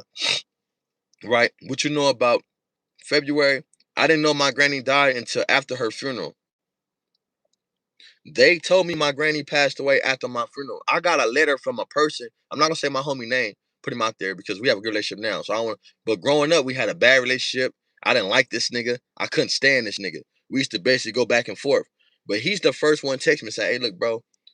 I know we had our difficulties. I know we got into it. But I want to let you know, brother, on Hover, like you my nigga, bro. You a real one. Like these niggas out here ain't like you. And I want to send my condolences to your grandmother." Hey, that nigga told me that shit, bro, and it fucked me up because I didn't know my grandmother passed away until my homie told me. A nigga I didn't even like. A nigga that I didn't even, really didn't even have, we didn't even have like, that time, we didn't have a lot of understanding, It was like a lot of misunderstanding because he was who he was, I was who I was, and then we'll fight sometime, you know what I'm saying? But that nigga told me, bro, hey, I love you, bro, you a nigga. And I ain't gonna lie, to this day, me and that homie is closer than the homies that I didn't fight. Based, not based on that situation, but a lot of things that we been through, and he been through with other people, and he see the respect that I have, and I never took it. You know what I'm saying? Nigga, I'll fight you. You drunk, I'll whoop you. Now you say you don't remember. I won. What I'm mad about? I'm not mad about shit. If I did lose, I need to refight. But I'm saying though, it was like a point. I'm wrong. Boom. Shit, he don't remember getting his ass whooped. We good.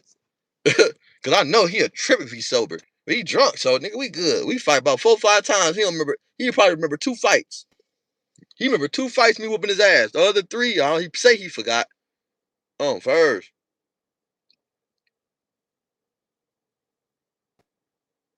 I'm not gonna lie, bro. Hova, look. Um, I tell everyone. I just told my best friend. I know she gonna watch this because she watch my content too. My best friend Dominique. She told me she was like, best friend, I want to cry, and she going through something, and she didn't explain what. Because when I don't talk to women about their personal issues with their significant others.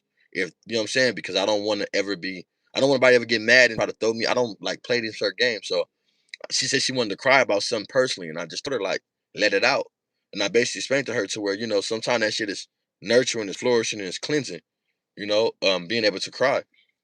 Now, on the other hand, me, however, um, it's hard for me. Not that I won't cry, but my mom, it keep ring through my head. Bitches cry. You ain't no bitch. Stop crying. Fuck you, a bitch, nigga. Okay, boom. You whooped my ass. Came back and down. You know what I'm saying? Me thinking being a bitch is crying, and she passed away months later at 10 years old. When everyone look at me, I'm thinking, oh, you a bitch. But it caused so much frustration and so much bother. Me bottle so much in life to people think I ain't got no emotions. You feel me? Like on Hova, like if you look at 93%, 90, I'm gonna say 97%. I'm gonna say not. I won't say 3%. Don't. 97% of people that know me say he ain't got no feelings. That nigga don't give a fuck. They think I don't have no. They think I'm emotionless, but I'm very empathetic, bro. I'm not sympathetic. I'm very empathy. I have empathy towards everything. I'm empathetic for sure, but I understand what. And then I've been weaponized. I've tried to open up to people, not crying, but I open up to my emotions, and I've been weaponized, bro. You know what I'm saying? Like I've been weaponized against my personal feelings when it come to women, when it come to family. Like I said, my mom passed away, so we sued the city of Compton, we sued the sheriff department, so that we got money from that. So knowing how people want you around only because money, you start to understand more. Like what I'm saying, like that's it. What's up, Dulo? That shit. Hey, ain't nothing wrong with it, bro. But see, when you used to break it down, it's something gonna break you down, bro. My granny used to always tell me that you gonna mind somebody, right? So no matter what situation it is, you gonna mind somebody. It's not the fact of breaking down, bro. I think every man cry at some point. But where do we get a comfort zone? Like I said, I haven't cried since 9 years old. This is no cap. Like I said, I'm on the internet. If someone seen me cry, come on here and dispute it. They can come on y'all platform and talk about it. I'm pretty sure they'll go viral. I ain't cried since 9. I shed tears. So y'all let me know in the inbox, am I capping or not? Because it's shedding tears or it's crying. Like I'm talking about that, like that, like you know how you must up crying and you let it out, like that sob when you sobbing. I haven't sobbed. I only shed tears, and you know what I'm saying. I had to wipe that away and get it together because I'm taught. You're not a bitch if you cry. You're not a bitch. Bitches cry. But once you like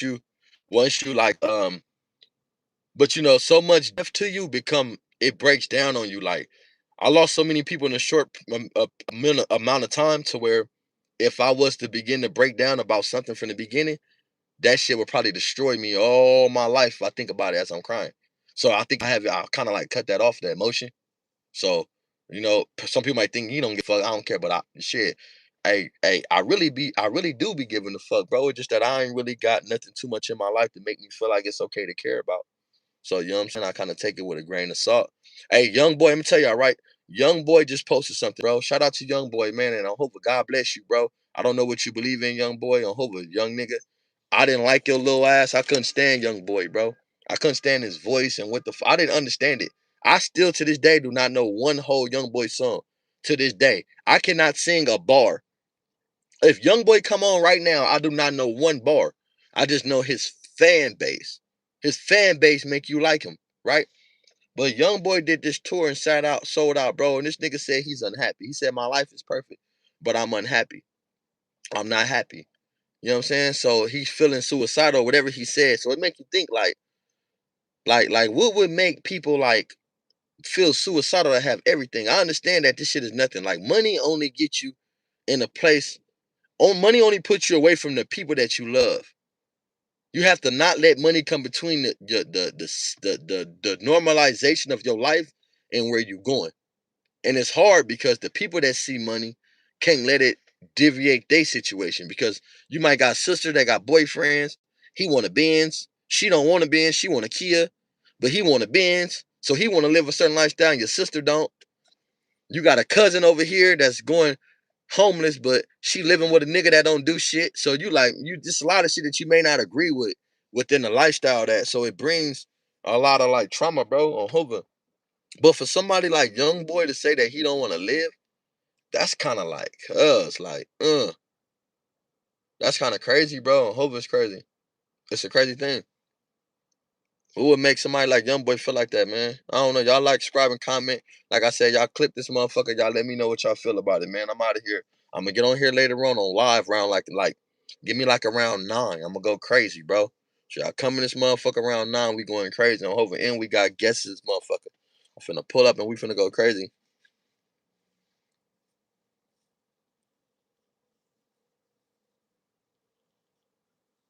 Bro, we suffering pain, cuz these people go to war and they go lose people they just met and they say they traumatized. Nigga, I watched that nigga on Hoover, nigga. Tiny Chill dropped me off when he got killed. Lil Bird got him killed in front of me, nigga. Bambino got killed, nigga, speaking over a situation that was kind of, you know what I'm saying? Like, it was like my little hunger. It was like some crazy shit. Like, I watched so many people lose their lives, bro. My homie Jube, I just talked to, was in the county jail, beat his case waiting to come home, but died from health. It's so many people that we done lost, nigga. On Hoover, nigga, Tiny Monster. It's just so many.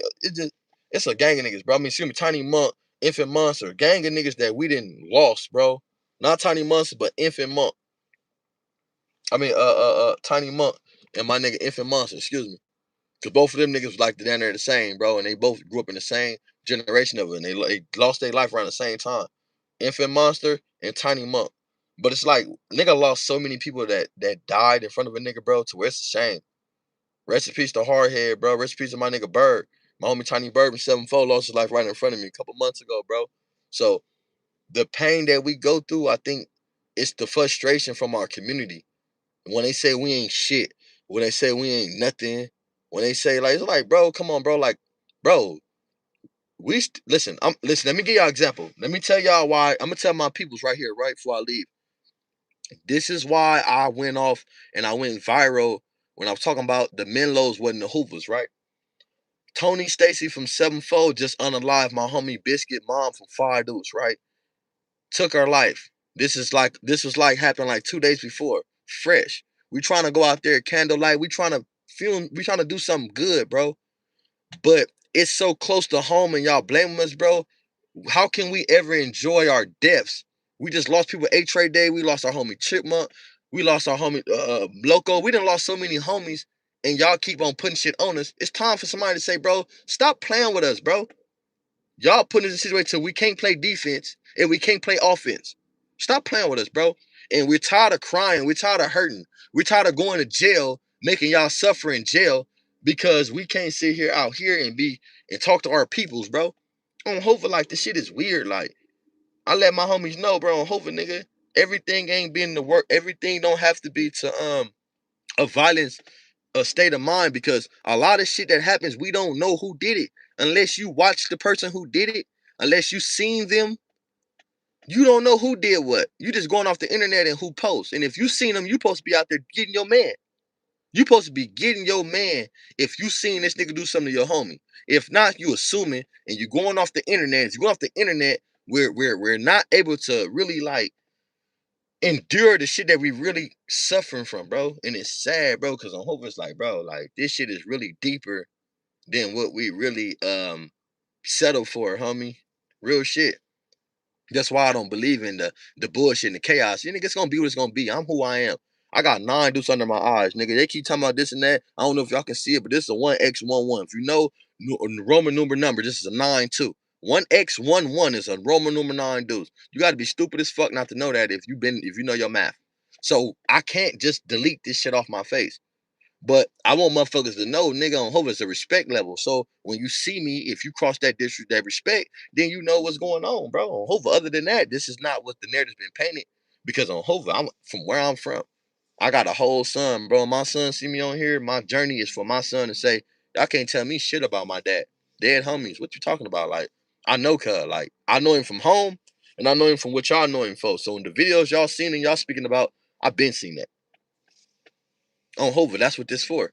So we gotta stop getting on here and being buffoons and being crazy and looking up on crazy when it comes to our kids. Cause our kids gotta see this shit, bro. Whether we like it or not. On Hoover. Like I say, man, real niggas cry, man. I haven't got to that point. I'm not saying I want to get to that point, but I'm letting everybody know this is my state of mind. Real niggas cry. I don't judge no nigga that do cry, bro. You know what I'm saying? I don't know how to begin to have the emotional feeling of crying. But those who do, y'all let me know, man, what y'all go through and what will break a nigga down. Y'all let me know in the comments, bro. What breaks a person down? What when y'all sit on hold, what really breaks a man down? Like what? Like I know kids, I know women and frustration, right, and shit like that. But what really? What do we really endure, and what do we really break down? Because you can go to you can go to Vietnam, right?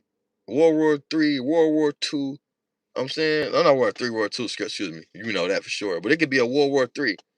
And we can see all the shit that fucks up in our life, and they still say that black men is not qualified for the trauma mentality. You know what I'm saying? But then these people go on the other line. They mean the people that slept next to them for 2 months, they died and they fucked up. Man, we more fucked up too, bro. But when it comes to letting it out, who can we speak with if we weaponized by our own community? We weaponized by our women. We weaponized by ourselves. I want niggas to know that too, bro. Don't weaponize yourself, bro. You know what I'm saying? And it's crazy. Like, hey, James, man, shout out to you, bro, because I have a lot of undescribable feelings that I don't mind telling YouTube because it's me. Like I say, this message be for my son, bro, so he know his dad.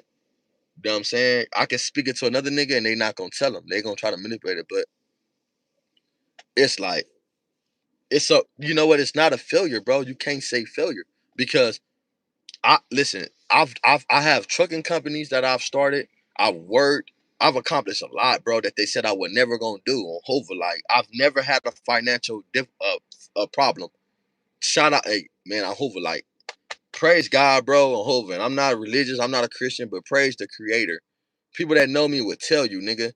He's not a I've never wanted, bro. And I don't think because I don't cherish material shit. I kind of just let it happen. I'm the type of nigga, if I got a piece of bread, I'll put some cheese on it and put it in the oven, in the broiler, and I make cheese toast. Not to diss nobody, but I know how to feed myself. Cheese toast, applesauce. You know what I'm saying? I'm not green fried tomatoes. I come from that green fried tomatoes. I come from, you know what I'm saying? Like nigga candy, sugar canes and shit. I come from that, bro. I come from a different generation to where all I need is a piece of slice of cheese and a piece of bread and a broiler, and I can make anything out of anything, right? So I'm just saying, far as the younger brother, it's not far as because my daughter's not a prostitute, and she's 18, and my son is 17. He's not a gangbanger, and I have an 8 month, so I feel good knowing that my kid's not there in the street. So how much can the failure can you be? You got niggas out here with good jobs. You got people out here with doctors, lawyers. You got people here do everything they could, but they family and their kids still gangbangers. You failed. You failed. If your kid got put on before 18 years old, you failed, bro. I hate to say it. And I don't want to, I'm not judging nobody on here, but when we talking about failure, how does a gangbanger kid don't know nothing about the lifestyle that he had all his life and y'all ain't teaching y'all kids a lifestyle and their kids want to be who they see. My kids see me and don't want to be me. I'm glad of that because they don't see me as the tattoo Triggerbird. They don't see that shit. They see me as me. They see me as the person.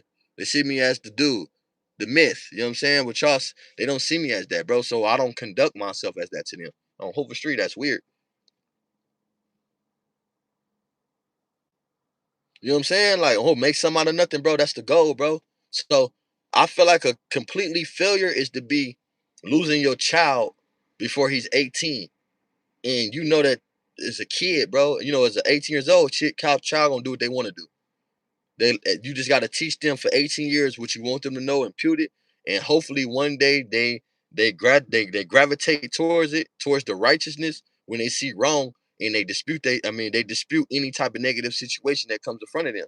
That's what we can do to help our kids, bro. That's what we do to help our kids. We teach them all we could and what's wrong, and then in the future, bro, hopefully let them out there to the world, cut them loose. And whatever's cut loose out there, whatever they do from that on Hova, is just what it is. We don't shelter them. We don't do none of that, bro. But the biggest failure in life is to have kids out there in the. This is the to me. Let's be real. The biggest. Y'all hit that like button. Hit that like button. Y'all let me know, bro. Whoever in here ain't hit the like button. Y'all let me know. They say a failure is. They say you cry when you failure, right? It's not when you. Let's explain what a failure is, because people cry for different reasons and different purposes, right? To me, what I believe a failure is, and like I say, I still got an 8-month-old, so bear with me. That means I gotta go harder when I'm popping it. I gotta go way harder because I'm popping it, right? I gotta make sure my baby, look, baby, I know this ain't it.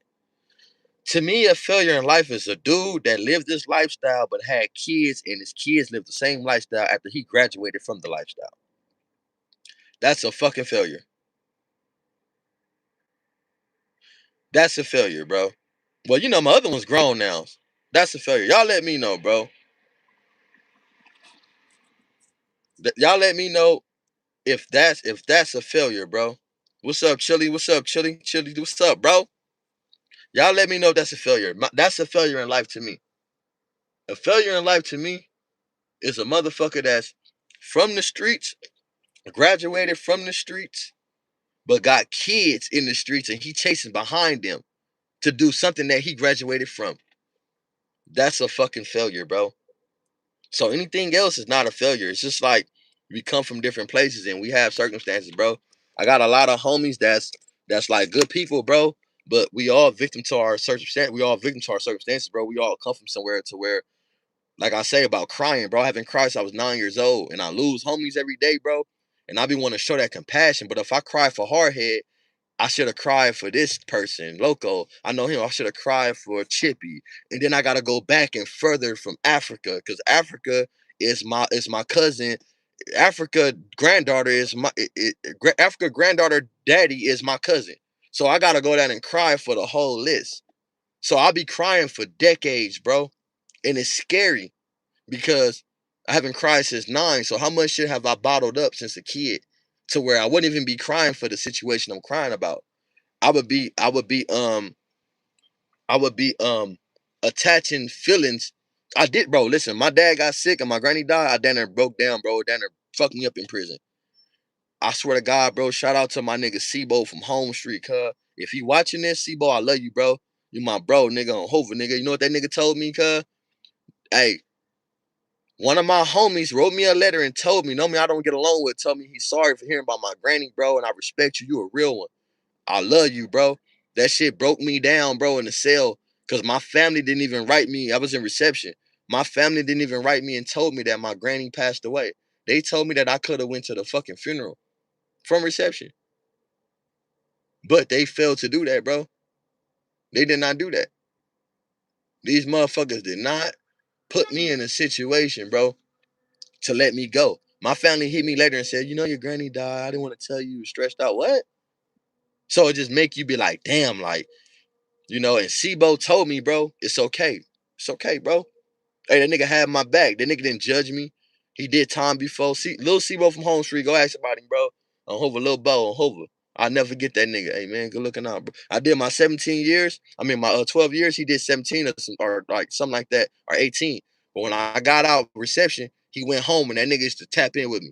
Send me letters, bro, on Hoover. Nigga, I don't know where he at right now, but if I see him, shout out to Lil Sibo from Home Street, bro. And that's a person that I would love to get in contact with. It's a person I would love to have a conversation with, bro, because he could tell you about me when I first walked to prison, and he can give you my state of mind. And he told me, man, it's okay, bro. And I didn't cry.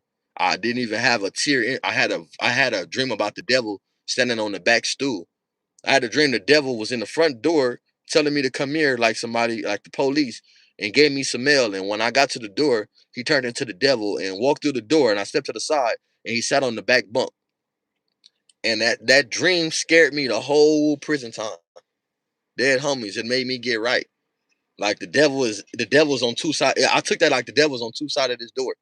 The devil's out here and it's in here. It depends on what you do with it. Depends on how you play it. Hoover. The devil could be at this door smiling. The devil could be at this door smiling.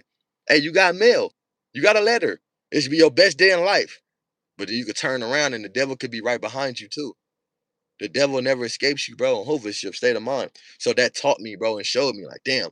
But he always encouraged me with that state, bro. Hopefully that's okay. It's okay. Hey, cuz it's good. Hey, I feel you. Hey, that nigga used to ask me, used to wake up and be like, hey, you good, bro? Cause he like 30 at the time. I'm 18, 19. He's like, you good? He's like, man, I understand what's going on with your grandmother, man. I sent mine. So he never lost, he didn't lose his mother at the time. Never lost one. He'd be like, man, I can imagine how I feel. Just the words he was picking was like, I can imagine how you feel. And I know that you need time to yourself. Let me go to yard, bro. I think that you should stay in here and just gather your thoughts. I want you to know, bro, you a real one and I respect you, little nigga. That nigga told me that shit, bro. See, bro, if you watching this, you know I ain't lying, bro. That nigga told me to stay in the cell, gather your thoughts. You don't gotta worry about feeling no way in front of me, bro. It's good. Nigga got something to say about you, and I'm on it. We was in reception. Dead homies, bro. That's why I say mental health comes from the people around you. It don't, and it's in your life. It don't come from the people that's surrounding you. It comes from the people that surround you. Mental health doesn't get cured from the people that's that's surrounding you. It's the people that surround you, bro.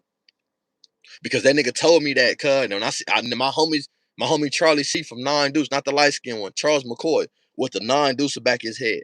He was in there with me. He was in there with my nigga Stiller from 20s next door. He didn't know my granny died till a week later, so I was able to talk about it. But this my Selly knew, and he consistently every day woke up and told me, Selly, it's good, bro. We in reception, no TV, none of that. He ain't no Selly. Hey, you good? Hey, man, shake that shit off. Shake your sheets. Hey, he the first one to tell me 1, 2, 3, shake them sheets. Fuck your hey, wake your game up before they fuck your name up, loved one. He the first one to hey, he nigga he at the back, the box, he'll snatch the sheet off me. Whole cover. Shh. Wake your game up. 1, 2, 3, shake them sheets and start smiling. That shit brought joy to me. So I'm telling y'all, we don't have to tap out, go take meds, bro. That shit come from the people around us. If you going through something and the people around you don't have empathy, let that sit in. For sure. If the people around you don't have empathy, y'all better choose wisely who you're around, bro. Don't let these titles, don't let these gangs, and don't let these people's stature or who they is fool you, bro. There is not that until they show you every day. Not history, not the future. Every day. We human. We change every day. I don't like who the fuck I was an hour ago. I might have came off on this in this live kind of strong, being adamant on something that's bothering me, but then later on change my personality because of the people that's in here and the good energy. And I don't like that. But we don't like who we are consistently throughout our time of living, bro. And we got to understand that. Stop holding people accountable for something they done and hold people accountable for something that they do. Whatever you did yesterday to me don't mean shit compared to what you do today. Because I'm going to judge you today. You come to my house loud, you probably been quiet yesterday. But if you come loud today, you got to go. Dead homies. I remember yesterday you was cool. But if you driving crazy today, I'm out of this car. Oh, hopefully I'm not gonna say, yeah, yesterday you was good. You gonna say, believe me, nigga, yesterday I was straight. Nah, nigga. It's a whole new day, loved one. Beloved. On hopefully, beloved one. That's my word all in one. On hopefully, you get loved ones and beloved one. Call a nigga a beloved one. Okay, beloved one. On hopefully, that's just how it go, bro, in this game. On hopefully. So, like I say, this message was to, I hope it inspired the young niggas and let them know, bro, we don't have to get booted in the ass and fucked up to feel like we need to do something positive. And like I say, my live and my Instagram, my YouTube is not strictly for Hoovers or the people. Now it's strictly for my son, bro. So those who be having it fucked up and thinking they gonna come on here and say some crazy shit, be mindful that this shit is only for my son so he can see who his dad is. I never asked for this. I never woke up and say I'm gonna be on here. I don't give a fuck about it. I don't tell a lot of life stories and people say, nigga, talk, that'll go viral. But it's sensitive because where I'm from, we just now learning how to get on the internet. So for me being from Hoover, I don't know how to get on here and speak about certain things that may offend certain people because I broke through. Yes, I broke through the limelight. Yes, I broke through the Instagram thing where people accept me. But other people that I'm talking about may not be accepting towards it. You see what I'm saying? So you got to be mindful. And you know what I'm saying? With that said, like I say, man, like, subscribe, and comment if you ain't already did it, man. For sure, for sure. You know what? You can't wake up angry, man. You gotta love yourself, bro. I know it's hard, but you tell yourself, if I ain't got me, who got me? When y'all wanna love yourself and when you need some encouragement, bro, this real shit. This is the simplest way to encourage. I'm gonna tell you the people, this is the simple way to encourage yourself in this life that we call life moving forward. When you don't got nobody, you ask yourself, who do I got if I don't got me? The only question that's gonna come back is you. Everybody else is second. Who do I got if I don't got me?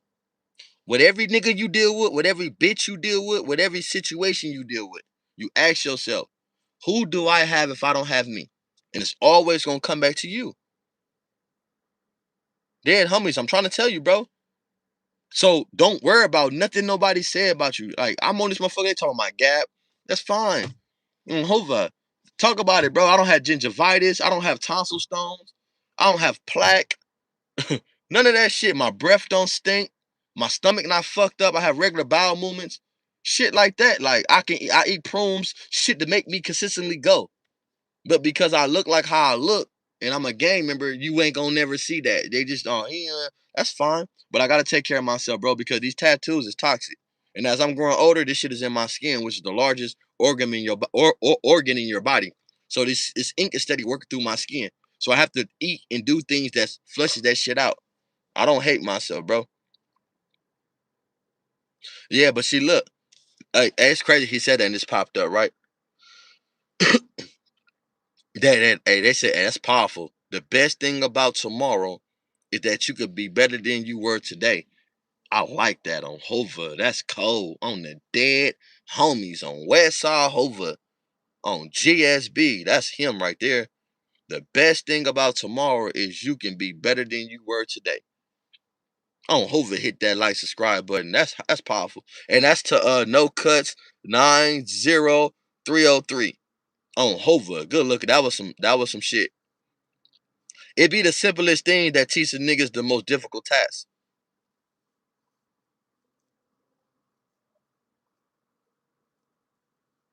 You know what, bro? I'm gonna keep it G, bro. I don't I don't know far as me personally, but they gonna hate me because they ain't me, right? I got a lot of stories that I can go into. But it's like I say, um, you don't have to hate me because you ain't me, bro. At the end of the day, you really can come with me and join me, bro, and be on the platform. Ask me how to do something. If you don't like me, bro, my Instagram is TRIGGEROA.92. And if you got a problem, if you don't like something, you can keep it to yourself. But if you ever need help, ask me and question me. Say, how do you do this? Anything that you think that I don't know how to do, ask me and I'm gonna research it for you. And I promise you, I'm gonna give you the best knowledge. And I'm not a hater, cuz. So you don't have to like me. But if you black and you a nigga, I'm gonna give you information. That's one thing about me. They don't like Triggerbird, they don't have to like Triggerbird. But one thing about Triggerbird gonna give you that information on Hover. I'm telling you, cuz, you don't have to like me at all. That's fine. I don't get, bro. Listen, I never came on here and say I'm be on YouTube. They gonna like me. I don't give a fuck. I said one thing about somebody and then it went viral. So it's not about who like me or not. I don't give a fuck. Listen, bro. But if you don't like me, just do me one favor. For those who don't like me, all I want you to do is just go to my Instagram, and if you need help with something, just see what I help you. Just watch. I'm not a hater, bro. On Hova. I'm not a hater, cuz. I'm not a hater, bro. I got smacked the 607 interview. Let's be real. I got that nigga West My Scheme the back on Fig interview. Then he was on there with Mr. Organic. I went on there with Young Magnificent. I fuck with him and Whack and all them niggas. Come on, bro. I'm the most authentic person that you ever gonna meet, bro. Because I don't want nothing out of there. My mom died and we had a lawsuit. I had millions of dollars from 10 years old. These niggas they had millions of dollars. They was old. I had millions of dollars as a kid. Hova, shout out to Political Street Views. Go look at my story. You don't talk about a lot, but if you look at me, I'm telling you, bro. My mom passed away. We didn't already sue the city of Compton, and we sued the city of Compton, and we sued the sheriff department. So a nigga been had money, bro. We been had some bread. So it's not about no money. Like I say, they say I'm following Gumby. I hear that shit a lot. Do y'all know one thing? Let me tell you about my subscribers, bro, my people.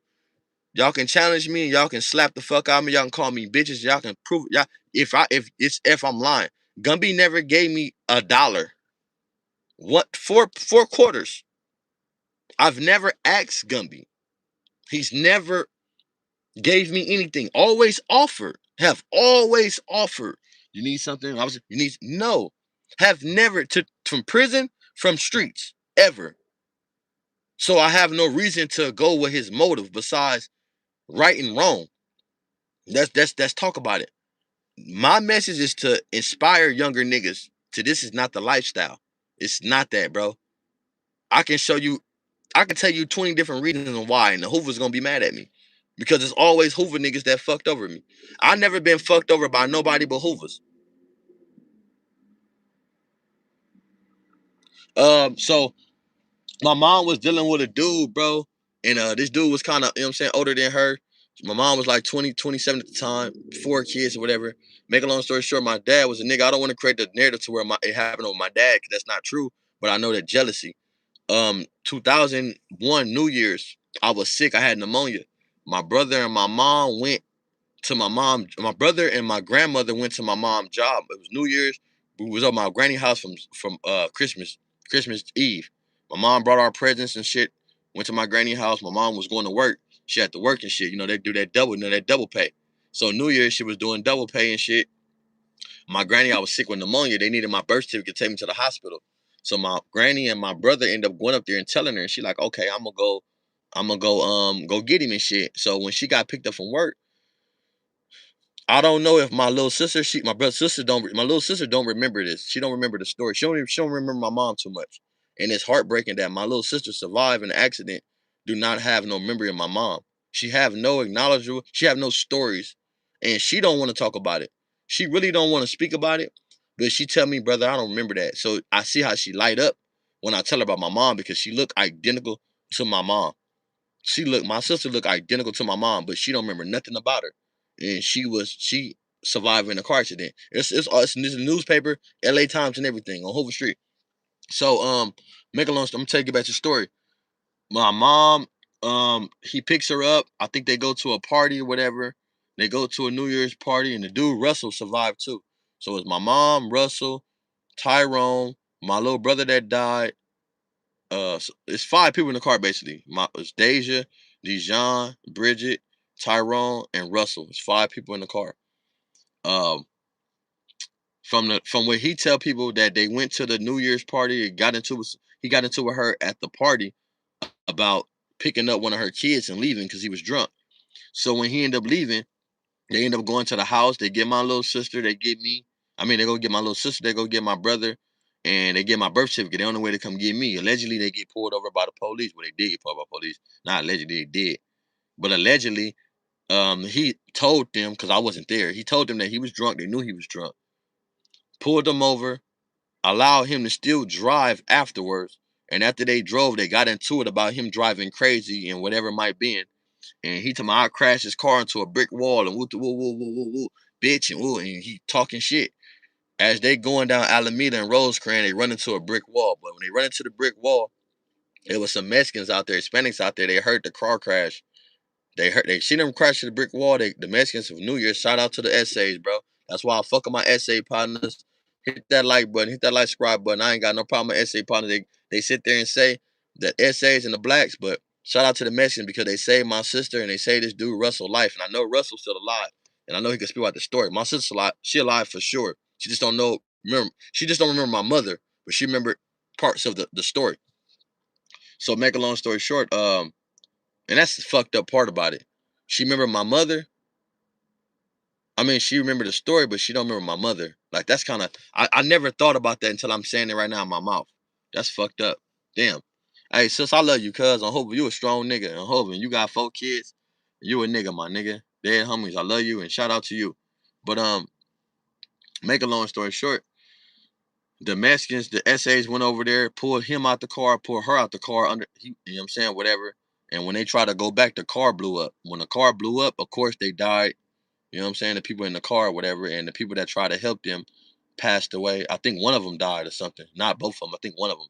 But one of them pulled my sister to the sidewalk or whatever. They survived or whatever. So I want to say whoever saved my sister's life, if I could do anything and if I ever get in a position, I swear to God, bro, I'm going to look for you. On my mama. If I ever can find you, bro, It's on the newspaper article. But if I can ever find a person who pulled my sister out that car before it blew up, when my mom passed away, I swear to God, bro, I'm gonna do a lot for you. I'm not talking about on my ass. I'm speaking out of a newspaper article that you guys can go read. When my mom died, and this is why when y'all see a lot of my shit, the cut my like this is why I think different. My mom, before she passed away, right? My mom used to get beat by this nigga. The dude used to beat her up, do all type of shit to her, right? And I was young, I never understood it because I'm young. I'm a 10. You know, we very aggressive kids. My brother was 13. I think Tremel was 12 at the time. But we're very aggressive kids. And my brother that died was a little bigger than me. So imagine me being 10 and I got a brother that's big, a little bigger than me. So we never really knew too much what was going on, the domestic violence type situation. You know what I'm saying? So, but before my mom passed away, I remember her writing something, cuz I'll never forget this shit. She used to always write. Mom was a writer. At this day, I thought she was like, to this day, I'm like, was she writing nigga in jail? Because she was a fucking writer. But it's the crazy thing about it. When my mom passed away, she wrote a letter. I don't know how many letters that they took from her dying, but what she did was she had a lot of letters. But if you look at her story and you look at how my mom died, right? Look at political street views. They tell you about the story about my mom. She wrote a letter, and her letter was like basically, I watched my mom get beat. I watched her pray. I didn't know nothing about praying. I didn't know nothing about none of this. But I watched her be around a man and that was happy, cheerful. She never showed me that she was mad about this nigga. She never showed me she didn't like the nigga. But I can remember her crying. I can remember her talking on the phone. And I can remember her praying.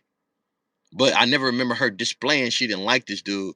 I never remember her showing the because I never been around a lot of dudes. But my sister, my brother, mom, I mean dad, my dad, and then my mom dude. I never been she wasn't around a lot of dudes, right? So that's why when I look at women, I look at them different. You know what I'm saying? That's why I commend my son mother at a certain extent because she's not around different dudes like that. And that's her personal preference. She want that, that's on her. I'm respected regardless. That's still my son mother, right? I don't get into her personal life. I'm not a type of nigga like that. But for her to write letters and for her to simply be, she say on the letter like it say, "Dear God, I appreciate, all you have done for me," but she basically speaks about um her appreciation for life no matter what, and the things that she wanted to come. My mom wanted a sound family. She wanted to be content, and she wanted a house for us because she had 4 kids. And then she said, "And if I could," the letter ended with, "And God, if I can just." It stopped with, if you look at my mom's story and you look at how my mom passed away, and I'm gonna do a little bit more. I want to do a little more about Lil Bird. I want to do a lot about Bino, Tiny Chill, a lot of homies that Lil H with that was somebody to me. Right? But when you look into the story, when someone say, "If I can just," and I look at me, she's saying that she was come get her youngest child, her second oldest, and he was sick. And when she passed away from a dispute with a dude, and you hear her tell this story and write this letter, it makes you be like, damn, bro. That's the crazy part about it because all I see my mom go through whatever, for her to leave a letter to the world saying, I'm happy. I'm not even tripping. But if you could just, if I can just something, I don't know what it just end with. If I can just, if I, so my life always go with if I could. So you know what I'm saying? Well, my life I apply if I could just do better, if I can just move on, if I can just elevate. This ain't no cap. This is, if you can look it up, bro. I swear to God, I'm hoping dead homies. But I always think that my mom, this is my superhero. So if she's speaking about something she asking for, I want to know what she was gonna ask for. You told me everything. She told God everything you was thankful for. Told me everything you thankful for. Told me everything in your life. But it say if I could. So when you say if I could, it makes you think like, damn, bro.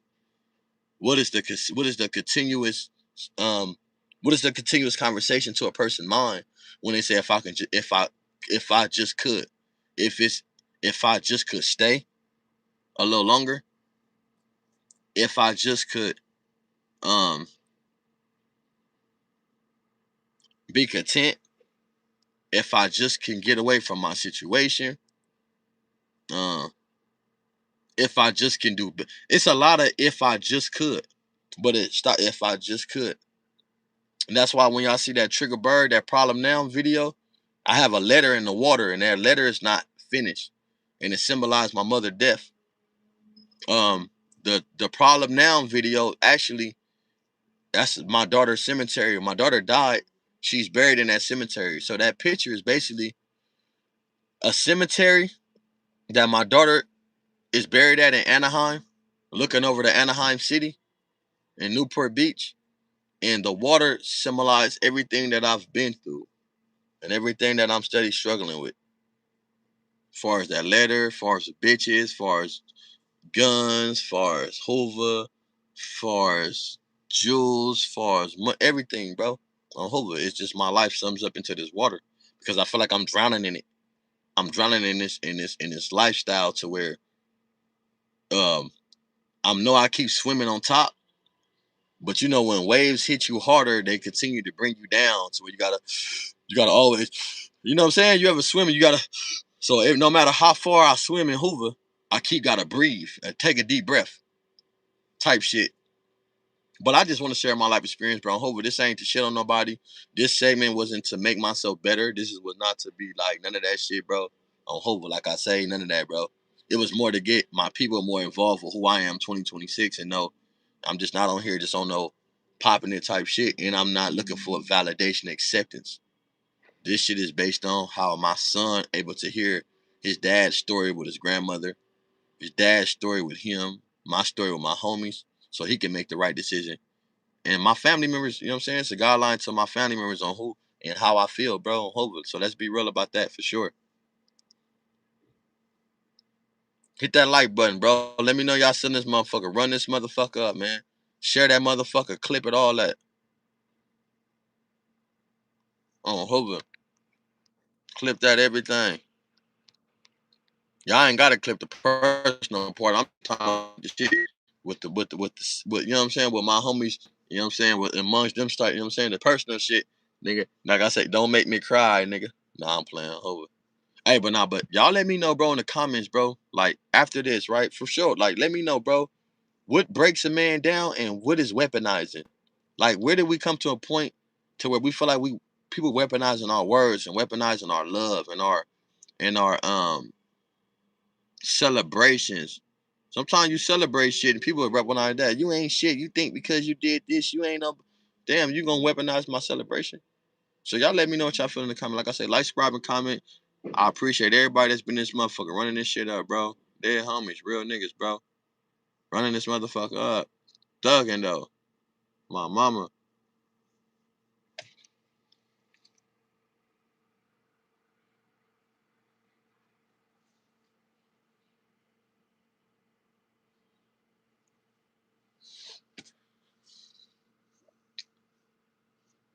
Hey, y'all get at me though. For it's a lot going on, man. I'm trying to see what's going on around me. Y'all know how that shit go. Like, subscribe, and comment. I don't care about some real shit, some nonsense. I appreciate everybody that's been in these motherfuckers comments, going back and forth with me. Let me know what's going on for sure. Words, I appreciate y'all.